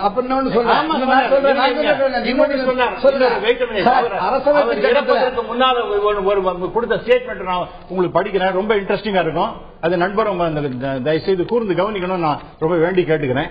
அவர் என்ன சொல்றாருன்னா, இது வந்து இறக்கிறதுக்கு முன்னாடி அவர் சொன்னது, the policy of reservation has encouraged backwardness, inefficiency and of lack of competitive merit among them barring a few stray cases. எப்ப அவர் இறப்பதற்கு முன்பாக டாக்டர் அம்பேத்கர் சொல்ற இந்த மாதிரி தொடர்ந்து போயிட்டே இருந்ததுனால் இது வந்து சமச்சீர் நிலைமை வராது. இது வந்து இந்த மாதிரி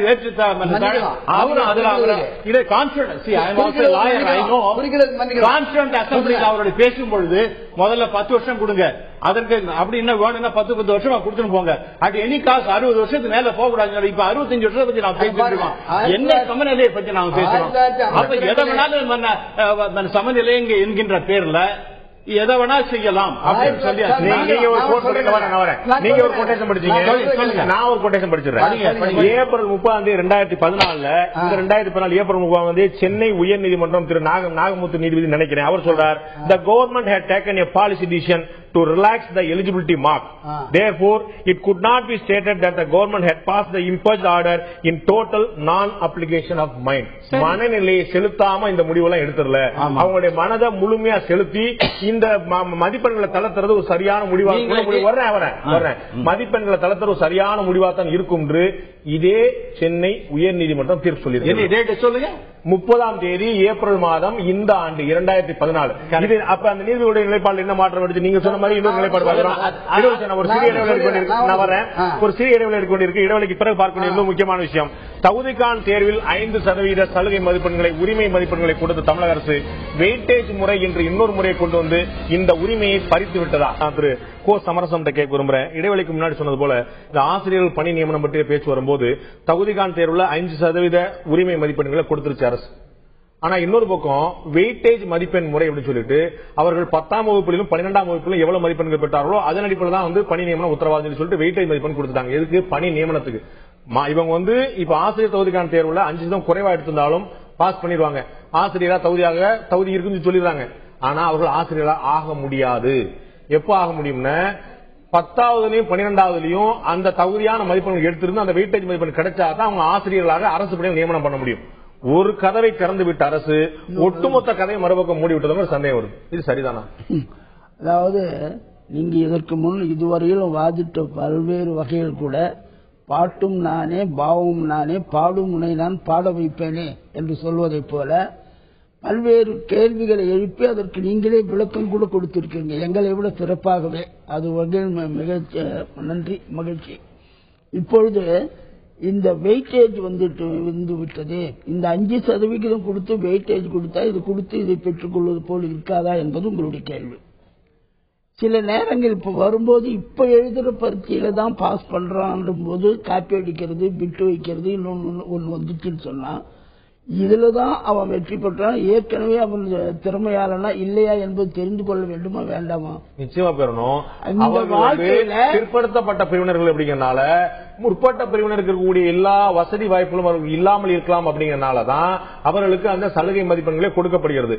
இன்னைக்கு 60% மார்க் எடுத்து அவனே பாஸ் பண்ணிடுவான் அப்படின்னா அவன் 10th plus நல்ல மார்க் பாஸ் பண்ணிருப்பானே, முடியாம தானே சிரமப்பட்டு உங்கள்ட்ட சலுகையை கேட்கிறாங்க. அவர் கேட்கறது எல்லாரோடும் எங்களால் போட்டியிட முடியாது, நாங்க வந்து பல வசதி வாய்ப்புகள் இல்ல, நாங்க கிராமப்புறத்துல ஏழையா இருக்கிறோம், நாங்க படிக்க முடியல, வசதி வாய்ப்புகள் விளக்குல 1000 விஷயங்கள் இருக்கிறதுனால தான் இந்த மதிப்பெண்களே கேட்கிறோம். ஆசிரியர் தொகுதி தேர்வுல நீ வந்து 5% வாங்கிக்கோ, ஆனா 10th plus எவ்வளவு வாங்கின அப்படின்னு கேட்டா என்ன பதில்? அதிலிருந்து அவருடைய இயல்பா அவருடைய குணாதிசயங்கள் வெளிப்படுது, கல்வியின் அறிவு ஸ்டாண்டர்ட் என்னன்னு தெரியுது. அப்ப நீங்க என்ன செய்யலாம், 75% மதிப்பெண் வாங்கினா தான் பாஸ் சொல்லிட்டீங்கன்னா கல்வி அறிவு பழிச்சிடும். நீங்க அது மாதிரி வரும்போது ஒவ்வொரு பள்ளிக்கூடத்தில் ஒவ்வொரு வேற எந்த அறிவும் இல்லாம வெறும் கல்வி அறிவு மட்டுமே வரக்கூடியவர்கள் என்று பல பேர் இருக்கிறார்கள். பொது அறிவு ஏன் 10th 12th வைக்கிறோம் அப்படின்னு சொன்னா இயல்பா அவருடைய குணாதிசை அப்படி கல்வியிலே தகுதிக்கான தேர்வு இருக்கு பாத்தீங்களா, அந்த தேர்வு எழுது அது ரொம்ப சுலபமான விஷயமா இல்ல. அது உண்மையிலேயே ஒரு புத்திசாலித்தனம் நிறைஞ்சதா தான் இருக்கு. அது எத்தனை மதிப்பெண்கள் வாங்குறீங்களோ இல்லையோ, அந்த தேர்வுங்கிறது என்னமோ வந்து ஒரு 2ஆம் கிளாஸ் பாடம் மாதிரி ஆனா இல்ல. அது உண்மையிலேயே ஒரு சிக்கலான புத்தி கூர்மை தேவைப்படக்கூடிய ஒரு தேர்வா தான் இருக்குது. அப்ப அதுல நீங்க நல்ல மதிப்பெண் வாங்கினாலும் எப்போதும் சொல்லிட்டு இப்ப நீங்க 65 55 வேண்டாம் 60 முடிச்சு சொல்லலாம், இல்லாட்டி கூட்டலாம். நீங்க உங்களுக்கு தகுதியான வாதங்கள் எல்லாவற்றுக்கும் எப்படி வேண்டுமானாலும் வாதம் செய்து கொண்டிருக்கலாம், அது வேறு விஷயம். இன்றைய தினம் வந்திருக்கிறார் இந்த இதிலே எப்படியோ சூழ்ச்சி செய்தோ சரியாகவோ புத்தியை பயன்படுத்தியோ கூர்மையாக எப்படி நம்ம வைக்கக்கூடிய நிலைப்பாடு சலுகையானா சலுகை முழுமையா கொடுங்க, இல்ல மதிப்பெண்ணானா மதிப்பெண்ணை முழுமையா கொடுங்க. ரெண்டு பக்கமும் அடைபடும் போது ரெண்டு பக்கமும் அதிருப்தி நிலவக்கூடிய வாய்ப்பு. வெயிட்டேஜ் மதிப்பெண்கள் யார் எதிர்க்கா? இப்ப யார் யாரெல்லாம் இந்த 5% உரிமை மதிப்பெண் கேட்டிருந்தாங்களோ அவங்க தான் வீட்டை எதிர்க்கிறாங்க. திரும்ப இன்னொரு போராட்டத்தை தான் வச்சுட்டு இருக்கிறோம். இது நடக்கும், ஜனநாயக நாட்டில் நடக்கும். நீங்க இல்ல அதை இல்லைங்க 10 பேர் இல்லைங்க ஐயா 10 பேர் தேவை என்றால் 5 பேர் தான் இருக்கிறாங்கன்னும் போது ஒரு நியதி. 10 பேர் தேவை எனும் போது 10 பேரே வந்தால் ஒரு நியதி.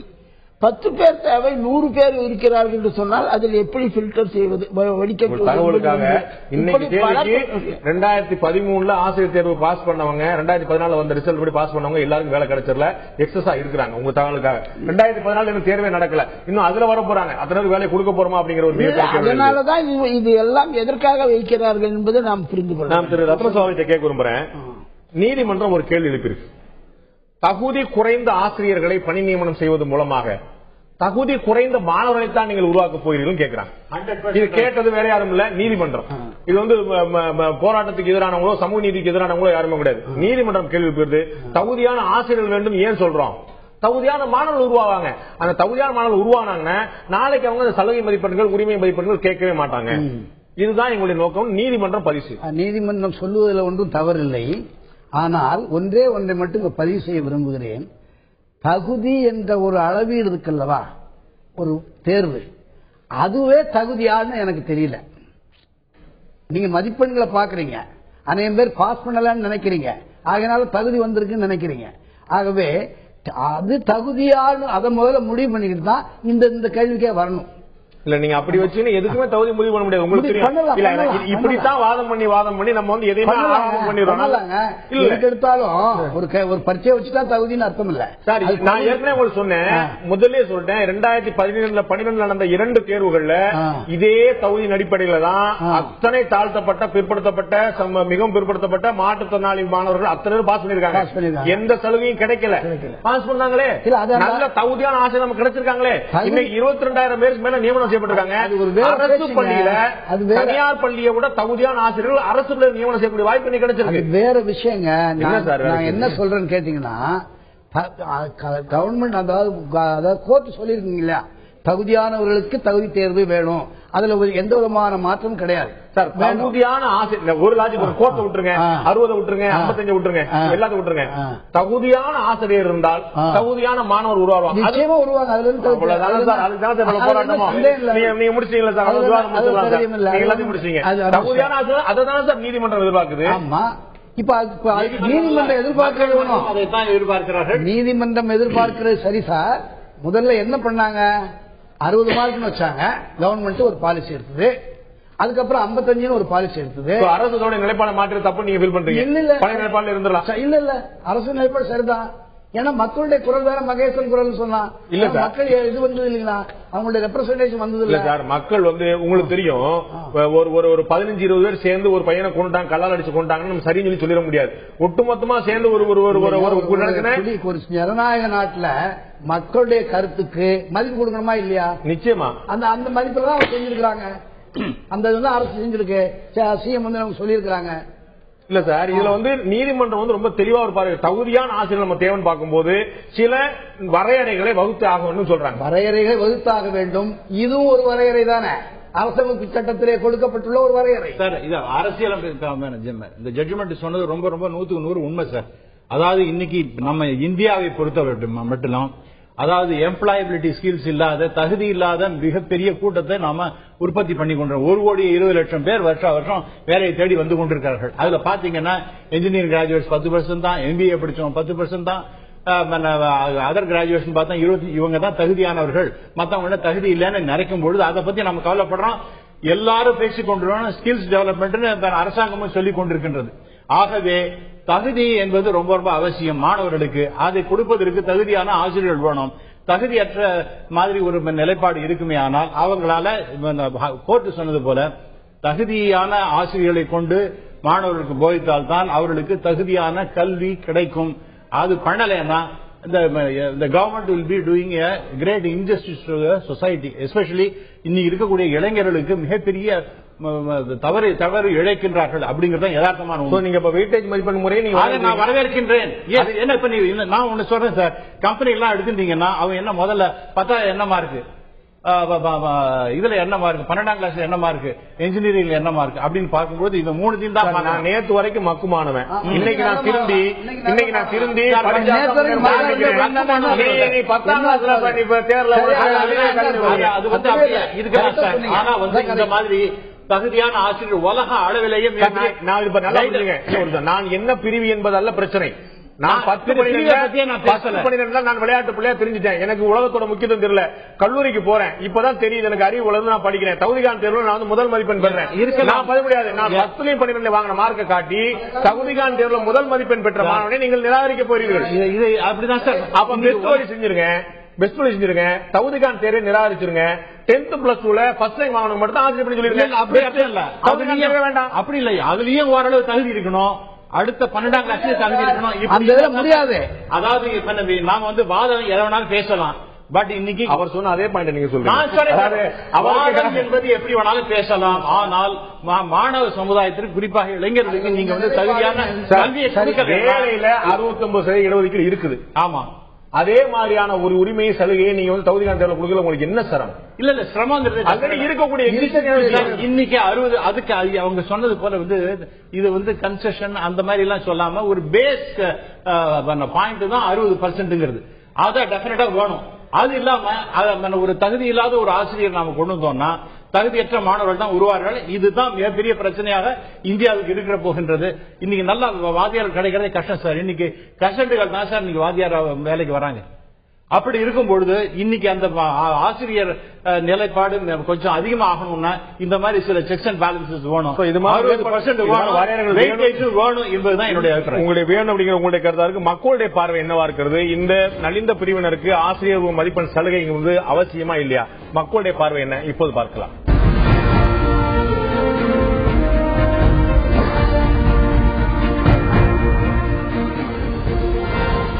நலிந்த பிரிவினருக்கு மதிப்பெண் சலுகை அவசியம் என்று 41% மக்களும், அவசியமற்றது தேவை அற்றது என்று 54% மக்களும், வேலையில் வேண்டுமானால் வழங்கலாம், தகுதிகான் தேர்வில் தேவையில்லை என்று 5% மக்களும் தெரிவித்திருக்கிறார்கள். வேலையில் வழங்கலாம் என்று 5% மக்களும், தகுதிகான் தேர்வில் இந்த மதிப்பெண் சலுகை தேவையற்றது என்று 54% மக்களும், அவசியமே என்று 41% மக்களும் தெரிவித்திருக்கிறார்கள். தகுதிகான் தேர்வு மதிப்பெண் சலுகை வழங்கப்படுகிறதா அல்லது வெயிட்டேஜ் முறை வழங்கப்படுகிறதா, இடஒதுக்கீடு அமல்படுத்தப்படுகிறதா, இந்த கேள்விகள் நிறைய செக்ஷன் உள்ளது. ஒவ்வொரு சாதகமும் ஒவ்வொரு பாதகமும் ஒவ்வொரு பிரச்சனை இருந்து கொண்டே இருக்கிறது. நமக்கு நிச்சயமா ஒரு விஷயம் சொல்ல முடியும். தகுதியான ஆசிரியர்கள் மதிப்பெண்கள் எந்த மதிப்பெண்கள் பெறுகிறார்கள் இல்லையோ, தகுதியான ஆசிரியர்கள் அவர்கள் தான் தகுதியான மாணவர்களை உருவாக்க முடியும். அதில் மாற்று கருத்துல எந்த பிரிவினராகவும் இருக்கலாம், எத்தனை மதிப்பெண் எடுத்தவர்களாக இருக்கலாம், நிறைய மதிப்பெண்கள் எடுத்து தகுதியற்ற ஆசிரியராக இருக்கலாம், குறைவான மதிப்பெண் பெற்று தனியார் பள்ளியில் வேலை பார்க்கக்கூடிய ஆசிரியர்கள் அருமையான ஆசிரியராக இருக்கலாம். அந்த தகுதி என்பது எதை நிர்ணயிக்கிறது? ஒரு மாணவனுக்கு ஒரு அருமையான பாடத்தை கற்கக்கூடிய தகுதியை ஆசிரியர்கள் எப்போது பெறுகிறார்கள்? தொடர்ந்து நீடிக்கக்கூடிய கேள்வி. இந்த விவாதத்தில் கலந்து கொண்ட கருத்து விருந்தினர்கள் 3 பேருக்கும் நன்றி. பார்த்த உங்களுக்கும் நன்றி நண்பர்களே.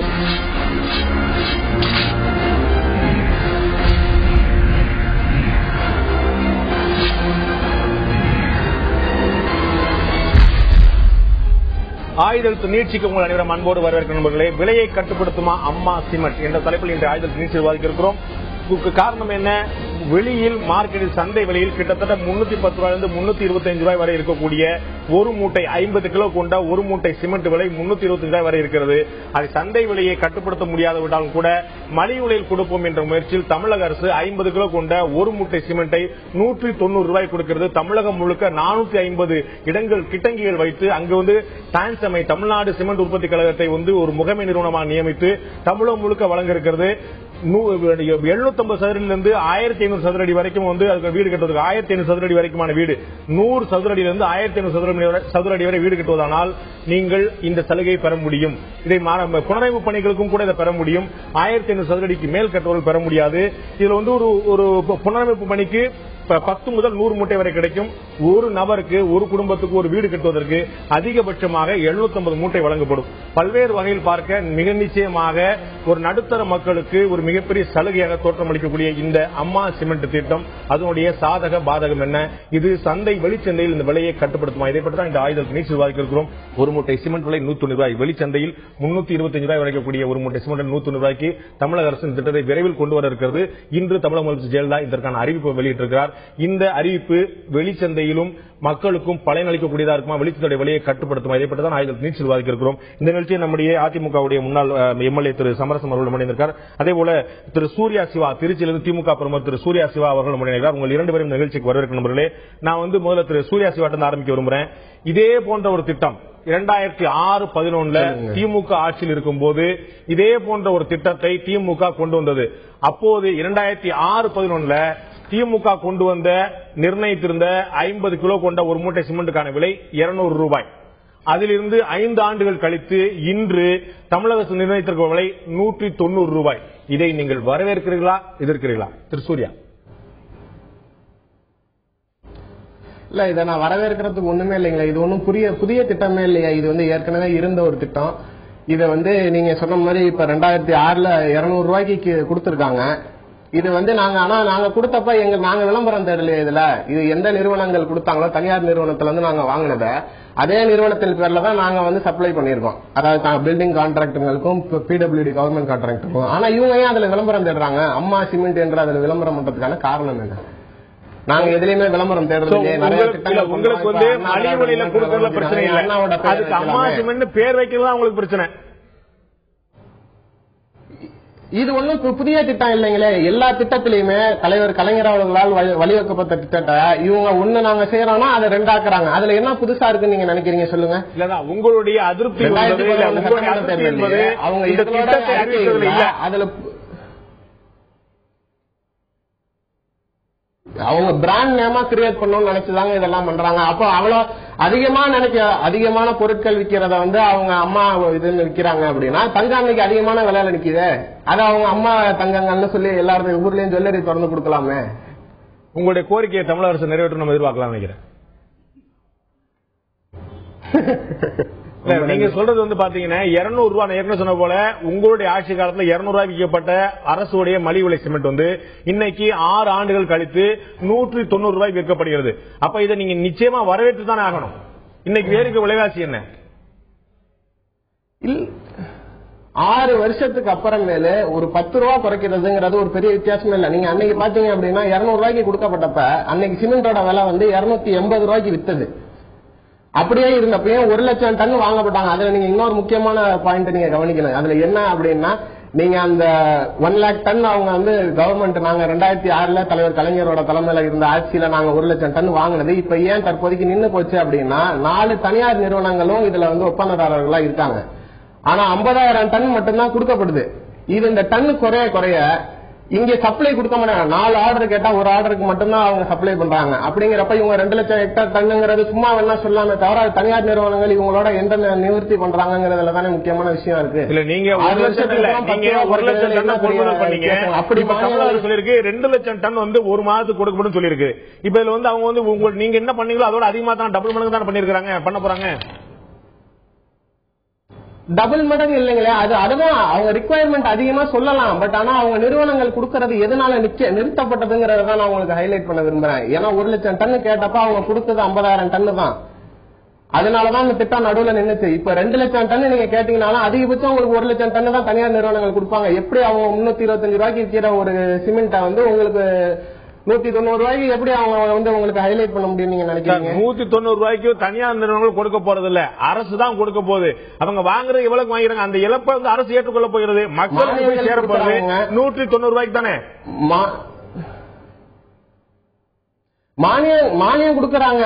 ஆனா அந்த மானியம் கொடுத்தாலுமே அவங்க அதுக்கான உரிய நடவடிக்கை, இப்ப நாங்க திமுக ஆட்சியில 2006 நாங்க ஆட்சி பொறுப்புல இருந்தப்ப அதுக்கு உண்டான மானிய விலை கொடுத்துட்டு தானே இருந்தோம். நாங்க அதே விலைக்கு வாங்குறப்பையும் 200 ரூபாய்க்கு வாங்குறப்பையும் 280 ரூபாய் சிமெண்ட் விலை வித்தப்பையும் நாங்களும் 80 ரூபாய் மானிய விலை கொடுத்தோமே. ஆனா எங்களோட நிவர்த்தியா அவங்க வந்து நாங்க 1 லட்சம் டன் நாங்க அறிவிச்சது அரசு திட்டம். ஆனா எங்களுக்கு 50,000 டன் தான் வழங்கப்பட்டது. இது வேணா ஒரு விளம்பரத்துக்காக செய்யறதுங்கிறது மட்டும்தான் என்னோட குற்றச்சாட்டு. அப்படி செய்யறவங்க மக்களோட நலனுக்காக செய்யறவங்க. 4 தனியார் நிறுவனங்களோட பேர் வச்சதுனால இது விளம்பரம் தேடும் முயற்சி. அப்படின்னா கலைஞர் காப்பீட்டு திட்டம், கலைஞர் வீட்டு வசதி திட்டம் வச்சது வந்து எதை தேடும் முயற்சி? அப்படி நீங்க பாத்தீங்கன்னா நாங்க நிறைய சொல்லாங்க. நீங்க வந்து எங்களுக்கு அண்ணா நூற்றாண்டு நூலகம் நாங்க திறந்தோம், அத வந்து நீங்க மூடி இன்னைக்கு நீங்க மல்டி ஸ்பெஷாலிட்டி ஹாஸ்பிட்டல் அவங்களோட எந்த எம்ஜிஆர் பேரையும் அண்ணா பேரையும் நீங்க கொண்டாந்துருக்காங்க சொல்லுங்க. நாங்க திரு சூர்யா உங்களுடைய விவாதம் சரியான பார்வையில் இருக்கான்னு பாருங்க. நீங்க சொன்னீங்க அம்மா சிமெண்ட் சொல்றது மூலமா அவங்க விளம்பரம் தேட முயற்சி பண்றாங்க சொல்றீங்க. என்னுடைய கேள்வி, அப்படியானா கலைஞர் காப்பீட்டு திட்டம், கலைஞர் வீட்டு வசதி திட்டம் பேர் வச்சதெல்லாம் எதை தேடும் முயற்சின்னு கேட்கிறேன். சரிங்க, நான் ஒரே ஒரு சின்ன விஷயம் சொல்றேன். காமராஜர் வந்து சத்துணவு திட்டம் கொண்டாந்தாங்க, அத மதிய உணவு திட்டம் அப்படின்னு சொல்லியிருந்தாங்க. அதுக்கப்புறமே அதை கொஞ்சம் மெருகேற்றி எம்ஜிஆர் அவர்கள் வந்து சத்துணவு திட்டம் அப்படின்னு சொல்லி இந்த கலவை சாதங்கள் எல்லாம் போட்டாங்க.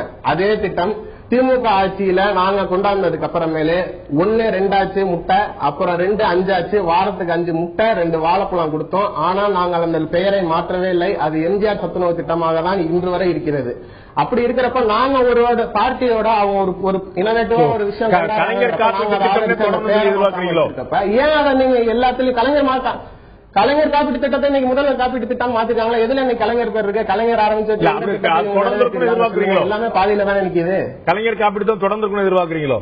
தொடங்குங்க. ஏன்னா நல்ல திட்டங்கள் நாங்க தான் சொல்றாங்க. எல்லாமே பண்ணுச்சு. நீங்க சொன்னாங்க 2006 இந்த சிமெண்ட் திட்டம் நாங்க கொண்டாந்துருக்கோம். கொண்டாந்ததுதான் வந்து இன்னைக்கு இவ்வளவு தூரம் வந்திருக்கு. எல்லாமே நாங்க கொண்டாடுறதா அவங்க இன்னும் கொஞ்சம் மெருகேற்றுறாங்க. அவ்வளவுதானே தவிர அவங்க புதுசா அவங்க கண்டுபிடிக்கிறது இல்லை. அவர் மெருகேற்றுகிறாரே தவிர புதிய திட்டம் இல்லை அப்படிங்கிற உங்களுடைய பார்வை இருக்கு. நான் திரு சமரசன் கேட்க விரும்புறேன். ஏற்கனவே அவர் சொன்னது போல இது நாங்கள் எங்களுடைய ஆட்சி காலத்திலே கொண்டு வந்த திட்டம் தான். அதிமுக இதுக்கு வந்து ஒரு பெயர் வச்சு செஞ்சிருக்கே தவிர புதுசா எதுவும் இல்லை அப்படிங்கிறார்.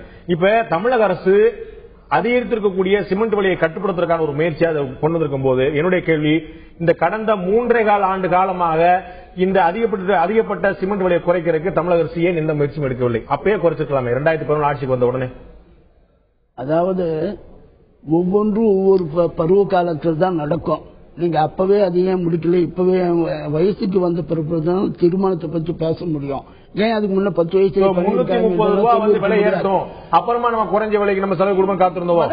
ஒவ்வொரு விஷயத்துக்கு வரங்க. அதாவது ஒரு அரசாங்கம் என்பது ஒரு கடனை ஏற்றுக்கொள்வதோ அல்லது அதனால் வரக்கூடிய மானியத்தை பெருக்கிக் கொள்வதோ ஒரே நாளில் முடியக்கூடியதல்ல. ஒவ்வொன்றாக செய்து கொண்டு வர வேண்டியது. அம்மா திட்டத்தை பற்றி சொன்னார்கள். அம்மா திட்டம் என்று வரக்கூடிய அம்மா உணவகம், அம்மா மருந்தகம், அம்மா இப்படி எல்லாம் வந்தது அம்மா காலத்தில் உருவாக்கப்பட்ட திட்டம் என்று அகிலத்துக்கு தெரியட்டும். இதில் இந்த பேர் சொல்லலாம் அம்மா ஒன்னும் தெரியாது. பேர் வைக்கிறதுல இருங்க, பேர் வச்சுட்டீங்க, அது வந்து ஒண்ணும் பண்ண போல வச்சுங்களேன். அது நான் என்ன கேக்குறேன்னு, இந்த திட்டத்தை மலிவுல கொண்டு வந்த திட்டத்தை அம்மா பேர் வச்சீங்களா என்ன பேர் வச்சீங்கிற கேள்வி இல்ல. இந்த திட்டத்தை ஏன் முதலே கொண்டு வந்திருக்கல? இது நல்ல திட்டமா இருந்தால் முதலே கொண்டு வந்திருக்கலாமே அப்படிங்கிற கேள்வி. அதாவது அதுதாங்க அரசாங்கம் ஒவ்வொன்னா செஞ்சுட்டு வருது. இப்ப பல திட்டங்கள் ஏற்கனவே நம்ம செஞ்சுட்டு வந்து இப்ப இதுக்கு வந்து வச்சிருக்கிறோம். அது மட்டும் இல்ல, இந்த பெயர் விஷயம் சொல்றாங்க. நெல்லுக்கு கொள்ளுக்கு புல்லுக்கு எள்ளுக்கெல்லாம் அவங்க குடும்ப பேரையே வச்சவங்க இது பேசக்கூடாது. ஒண்ணு, இந்த சிமெண்ட் திட்டத்தில் ஏற்கனவே கருணாநிதி காலத்தில் கூட கொண்டு வந்தார்கள் என்பது உண்மை. ஆனால் அது எப்படி கொண்டு வந்தார்கள் என்று சொன்னால், இந்திய அரசு கிராமந்தோறும் இந்தியா முழுதும் பாதைகளை சிமெண்ட் ரோடு போட வேண்டும் என்ற ஒரு நிலை கொண்டு வந்தது கிராமம் எல்லாம்.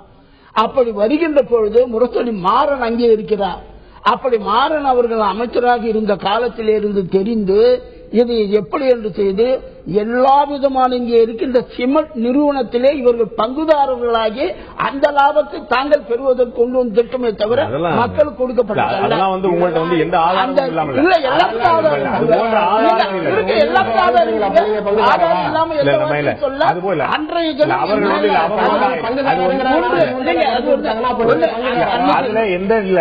எந்த லாஜிக்கும் இல்ல. அது வந்து தேவையில்லாத விஷயத்திலும் அவர்கள் 2 பங்குதாரர்களா இருக்குன்னு சொல்லுவாங்க. அதெல்லாம் அனாவசியமான விஷயமா பாக்குறேன். இதை எப்படி செயல்படுத்த முடியும், எப்படி நடைமுறை சாத்தம், இதை யோசிப்போம். இந்த திட்டம் கொண்டு வரது மூலமாக ஒரு மாதத்துக்கு சராசரியாக 2 லட்சம் மெட்ரிக் டன் விற்பனை ஆனால் அரசுக்கு சராசரியாக ஒரு மாதத்துக்கு ஒரு ஆண்டுக்கு 288 கோடி ரூபாய் இழப்பு ஏற்படும். எப்படி சமாளிக்க போயிரு தமிழக அரசு? நான் திரு சமரசன் கேட்க விரும்புறேன். ஏற்கனவே சொன்னது போல வெளி மார்க்கெட்ல இன்னைக்கு 325 ரூபாய் வரைக்கும் விற்குது. இதை வந்து 190 ரூபாய் விற்க போறாங்க. அரசுக்கு இந்த நிறுவனங்கள்லாம் வந்து ஒரு 250 ரூபாய் ரேட்டு கொடுக்குறாங்கன்னு வச்சுக்கிட்டா கூட சலுகைகளை கொடுக்குறாங்க. ஒரு மூட்டைக்கு 60 ரூபாய் அரசுக்கு இழப்பு ஏற்பட போகிறது. இப்படி மொத்தமா கணக்கு பண்ணி 2 லட்சம் மெட்ரிக் டன் பார்த்தோம்னா ஒரு ஆண்டுக்கு அரசுக்கு 288 கோடி ரூபாய் இழப்பு ஏற்பட போகுது. ஏற்கனவே பல லட்சம் கடன் சுமையில இருக்கக்கூடிய அரசு இன்னும் கூடுதலாக ஒரு ஆண்டுக்கு 300 கோடி ரூபாய் செலவு அப்படிங்கறத சுமை அப்படிங்கறத எப்படி சமாளிக்கும்? அதாவது அரசுக்கு சுமை ஏற்படுகிறது என்பதை ஏற்றுக்கொள்கிற அதே நேரத்தில் ஏழைகளுக்கு நாம் என்ன செய்தோம் என்பதுதான் பிரச்சனை. இந்தியாவின் ஜீவநாடி கிராமத்தில் இருக்கிறது என்று சொன்னார்கள். இந்தியாவிலே மிகுதியாக இருப்பவர்கள் ஏழைகள் என்பதை யாரும் மறுத்துவிட முடியாது. எந்த ஏழை 1500 ஸ்கொயர் ஃபீட்ல வந்து வீடு கட்டுறாரு? 1500 சதுர அடி வரைக்கும் எந்த ஏழை 1500 சதுர அடியில வீடு கட்டுறாரு? இப்ப எல்லாமே இப்ப இருக்கக்கூடிய எந்த அளவுக்கு இருக்கிறார்கள் என்று பார்க்கணும். வாதங்கள் இப்படி எது வேண்டாலும் குறுக்கு வாதங்கள் செய்ய, அது வேறு விஷயம். பணக்காரர்களுக்கு இல்ல அது வரையிலும் சொல்லியிருக்கு. எல்லாருமே அவ்வளவு இது இந்த திட்டம் முழுமையாக அம்மா உணவகம், மருந்தகம் இப்படி எல்லாமும் ஏழைகளுக்காகத்தான். ஹோட்டல் இல்லாத நாங்க ஹோட்டல் திறக்கிறோம். ஹோட்டல் இல்லாம ஹோட்டல் திறக்கிறோம். இல்ல விஷயத்துக்கு தான் வர. சிமெண்ட் இப்ப கிடைக்குது. கிடைக்கக்கூடிய விலை 300, 310, 325 என்று இருக்கிறது. அதை நாம வந்து ஒரு 190 ரூபாய் கொடுக்கறோம் சொல்றது உங்களுக்கு ஏன் அவ்வளவு கஷ்டம், மன கஷ்டம் வருது? ரொம்ப சந்தோஷமா இருக்குது. சந்தோஷம் இல்ல. இதனால ஏற்படக்கூடிய கிட்டத்தட்ட சுமார் 300 கோடி ரூபாய் இழப்பு யார் தலையில விடியும்? யார் தலையில விடியாது. அது எப்படி என்ன நிவர்த்தி செய்வது என்பது அரசாங்கம் தெரிந்துதான் திரும்ப நம்ம வரியிலையோ வேற ஏதோ விதத்திலேயோ நம்மகிட்ட தானே போகணும். அதுக்கு தானே இல்ல நம்மிடம் தான் வருது. அது எப்படி குறைத்து வாங்க முடியும், எந்த அளவிற்கு அதுக்கு என்ன டிமாண்ட் பண்ண முடியும் ஒரு அரசாங்கம் என்பதற்கு தெரியும். 325 கோடி ரூபாய், இது 325 ரூபாய் மூட்டை வாங்கியா நாங்க கொடுக்க போறோம். அது எவ்வளவுக்குள் நீங்கள் கொடுக்க வேண்டும் என்று அதற்கு ஒரு லிமிட் வரும். இந்த 300 கோடி ரூபாய் ஒரு ஆண்டுக்கு இழப்பு ஏற்படுறது மூலமா அதை மிச்சம் பண்ணோம்னு வச்சுக்கோங்களேன். ஒரு 3 ஆண்டு தொகையை மிச்சம் பண்ணோம்னு ஒரு 900 கோடி ரூபாயில 5 லட்சம் மெட்ரிக் டன் உற்பத்தி செய்யற ஒரு புது சிமெண்ட் ஆலையை உருவாக்கிடலாம். நம்ம அரியலூர் சிமெண்ட் ஆலை 1976 உருவாக்கப்பட்ட டான்சன் சிமெண்ட் அத மாதிரி ஒண்ணே இன்னைக்கு வந்து கொண்டு வந்துடலாம். வெறும் 3 ஆண்டு வருமானத்தை மிச்சம் பண்ணோம்னா, நட்டத்தை மிச்சம் பண்ணோம்னா. இதெல்லாம் கோழி முட்டை தூக்கிட்டு போனோம் கனவு கண்ட மாதிரி தான். இத்தனை முட்டை இருக்குது, இத்தனை நாள் இத்தனை குஞ்சு, அது அடுத்து இத்தனை குஞ்சு, இவ்வளவு வரும், இவ்வளவு எனக்கு பணம் வரும் என்றெல்லாம் கனவு கண்டு கடைசியில் ஒன்றுமில்லாமல் உடைந்து போனால் என்பதை போலத்தான் இருப்பதை கொண்டு சிறப்புடன் வாழ்வதற்கு வழி என்ன? அரசாங்கம் இருக்கின்ற பொழுது அரசாங்கத்துக்கு மேலும் மேலும் கடன் சுமை அதிகரிக்குதுன்னு கேட்டா இது ஒரு நல்லெண்ணத்தின் அடிப்படை அல்ல. சில வாழ்கிறார்களே அவர்களுக்கு ஏன் இதை செய்ய வேண்டுமா? ஆகவே இந்த திட்டம் என்பது மக்களுக்கு என்ன முடியுமோ இந்த அரசாங்கம் இருக்கின்ற வரையில் அண்ணா என்ன சொல்லிவிட்டு போனாரோ, புரட்சித் தலைவர் எதற்காக தன்னுடைய வாழ்வை அர்ப்பணித்துக் கொண்டாரோ அவர்கள் பெயரில் ஆண்டுக்கு 288 கோடி ரூபாய் அரசுக்கு இழப்பு ஏற்படும். இதுல ஏற்கனவே வந்து 69 கோடி ரூபாய் இழப்புல தான் ஏறிட்டு இருக்கு. டான்சம் ஓடிட்டு இருக்கு. டான்சம் ஓடுறது ஏற்கனவே 69 கோடி ரூபாய் இழப்புல. இப்ப டான்சம் தான் முகமையா மாறி இருக்கு. ஏற்கனவே ஒரு உற்பத்தி நிறுவனமா இருக்கக்கூடிய டான்சம் இப்ப ஒரு ஏஜென்சியா ஒரு முகமையா மாத்திட்டோம். பிளஸ் அப்ப ஏற்கனவே 69 கோடி ரூபாய் இழப்புல இருக்கக்கூடியத ஆண்டுக்கு வந்து 288 கோடி ரூபாய் இழப்பு ஏற்படும். இது எப்படி சமாளிப்போம்? கடன் சுமையும் இழப்பும் நஷ்டமும் கூடிட்டே போனா எப்படி சமாளிக்க முடியும்? அதற்கு நாங்கள் பல்வேறு திட்டங்களை வைத்துக் கொண்டுதான் அதை செய்கிறோம். எல்லாவற்றையும் முதலாக எடுத்து சொல்லி விடுவதல்ல. மக்களுக்கு போய் சேர வேண்டும் குறைந்த விலையில். அதற்கு முதல் வழி எந்த அளவிற்கு குறைத்து கொடுக்க வேண்டும் இதற்கு மட்டும் என்று அவர்களிடத்தில் பேசுவோம். முதலாளிகளிடத்தில் யாருக்கு என்னென்ன அவர்கள் சலுகைகள் பெற்றுதானே ஒரு ஆலைகள் நடத்துகிறார்கள். அரசாங்கத்தின் சலுகை இல்லாமல், அரசாங்கத்தின் உரிமை இல்லாமல், அரசாங்கத்தின் ஆதரவு இல்லாமல் இப்படி நீங்க எத்தனை ரூபாய்க்கு தான் விற்கணும் நம்ம கட்டுப்படுத்த முடியுமா? அது அந்த எங்கிருந்து எதற்கு என்னென்ன செய்ய முடியும் என்பதை பேசி முடிவெடுத்து தானே நாங்கள் எதற்கு வருவோம். நான் திரு சூர்யாட்ட கேட்க விரும்புறேன். ஏற்கனவே சொன்னது போல இப்ப வந்து ஒரு சிமெண்ட் வந்து ஒரு தட்டுப்பாடுல இருக்குது. ஆந்திரால தான் அதிகமான 1/4 வந்து நமக்கு வந்து ஆந்திரால தான் வந்துட்டு இருக்கு. இப்ப ஆந்திரால தெலுங்கானா பிரிப்புக்கு பிறகு அங்க வந்து தட்டுப்பாடு இன்னும் அதிகரிச்சு, உற்பத்தி வந்து இங்க முழுமையா நமக்கு கிடைக்கல. அப்போ ஒரு தட்டுப்பாடு ஏற்பட்டு விலைவாசி இன்னும் அதிகக்கூடிய நிலைமையில தமிழக அரசு இப்ப இன்டர்வியூ பண்ணி இடைநுழைஞ்சு இந்த மாதிரி செஞ்சிருக்கிறது மிக நிச்சயமாக ஒரு வெளியில் சந்தையிலே வந்து ஒரு விலையை கட்டுப்படுத்துவதற்கான வாய்ப்பு ஏற்படுத்துமா ஏற்படுத்தாதா? இன்னைக்கு அம்மா உணவகத்துக்கான கடுமையான வரவேற்பு இருக்கு, நம்ம கண்கூடா பார்க்கணும். கடுமையான கியூல நிக்கிறாங்க. அப்ப டான்சம்ல வந்து மலிவான விலையில சிமெண்ட் கொடுக்கும் போது அது இன்னும் ஒரு வரவேற்பை தானே பெறும். அப்படிலாம் கிடையாதுங்க. கண்டிப்பா அது வந்து நீங்க அவங்க சொல்ற மாதிரி தான். இதை அதான் ஆரம்பத்தில் சொன்ன திமுக ஆட்சியில எதனால நின்னுச்சா இப்ப நீங்க அதை சொல்றதுதான் பற்றாக்குறை இருக்கும். கண்டிப்பா இப்ப நீங்க சொல்ற மாதிரி ஆந்திர பிரதேசல விலை இங்க விற்கிறத விட தமிழ்நாடு விற்கிறத விட கடுமையா உயர்ந்திருக்கு. அப்படிங்கிறப்ப நீங்க அங்க போய் வாங்க முடியாது. அப்படிங்கிறப்ப நீங்க இங்க இருக்கிற நிறுவனங்கள்ட்ட தான் வாங்கி ஆகணும். அப்படிங்கிறப்ப நீங்க சொல்ற மாதிரி அவங்களால அவங்க டிமாண்ட பூர்த்தி பண்ண முடியாதுங்கிறப்ப ஆட்டோமேட்டிக்கா இவங்க இது விளம்பரங்கன்னா மட்டும்தான் 2 லட்சம் டன் அப்படின்னு சொல்லி சொல்றது வெறும் ஒரு நாள் செய்திகளுக்கு 2 லட்சம் டன் வந்து மாதத்துக்கு கொடுக்க போறோம் அப்படிங்கிறது இது எப்படி நீங்க விளம்பரமா பாக்குறீங்க? எவ்வளவு பெரிய சுமையை வந்து இந்த அரசு ஏற்றிருக்கு அப்படின்னா இந்த தட்டுப்பாடை குறைக்கிறதுக்கு நீங்க உற்பத்தி அதிகரிங்கன்னு சொல்லாம உற்பத்தி அதிகரிச்சா தனியார் நிறுவனங்கள் விலை அதிகரிச்சிருந்தனால தான் வாங்கி அந்த சுமையை அரசு ஏற்றுக்கொள்ளுது. இதை வந்து நீங்க எப்படி விளம்பரம் சொல்றீங்க? விளம்பரம் தானே. இப்ப நாங்களும் 1 லட்சம் டன் கொடுத்தோமே. அப்ப நாங்க எந்த நிறுவனங்கள்ல இருந்து வாங்கினோம்? தனியார் நிறுவனங்கள்ல இருந்து வாங்கினோம். அதே நிறுவனங்கள் பேர்ல தான் நாங்க கொடுத்தோமே தவிர இது மாதிரி அம்மா சிமெண்ட் சொல்லி அதுக்கு வேற பை போட்டு அதை அவங்க படத்தை ஒரே வாதம் பண்றதுல ஒரு நியாயம் இல்ல நினைக்கிறேன். சொன்னேன் அவங்க 4 திட்டங்கள் அம்மா பேர்ல வச்சாங்கன்னா நீங்க 4 திட்டம் கலைஞர் பேர்ல வச்சீங்க. ஒவ்வொருத்தரும் ஒரு அரசு உறுப்பு வைக்கிறாங்க. அது நம்ம பிரச்சனை இல்லை. இந்த திட்டம் மக்களுக்கு பலன் அளிக்குமா அளிக்காதா? சரி, அப்படி நீங்க பாத்தீங்கன்னாலும் 2006 கொண்டாந்த திட்டத்தை இவங்க 2014 தான் 10 ரூபா குறைச்சிருக்காங்க. அப்படி நீங்க பாத்தீங்கன்னா உங்களுக்கு வேரியேஷன் பயங்கரமா இருக்கலாம். நாங்க 2014 நாங்க 200 ரூபாய்க்கு கொடுத்தோமே, அதுல இருந்து இவங்க 10 ரூபா தானே கொடுத்துருக்காங்க. அப்ப 280 ரூபாய்க்கு இருக்க சிமெண்ட் நாங்க 200 ரூபாய்க்கு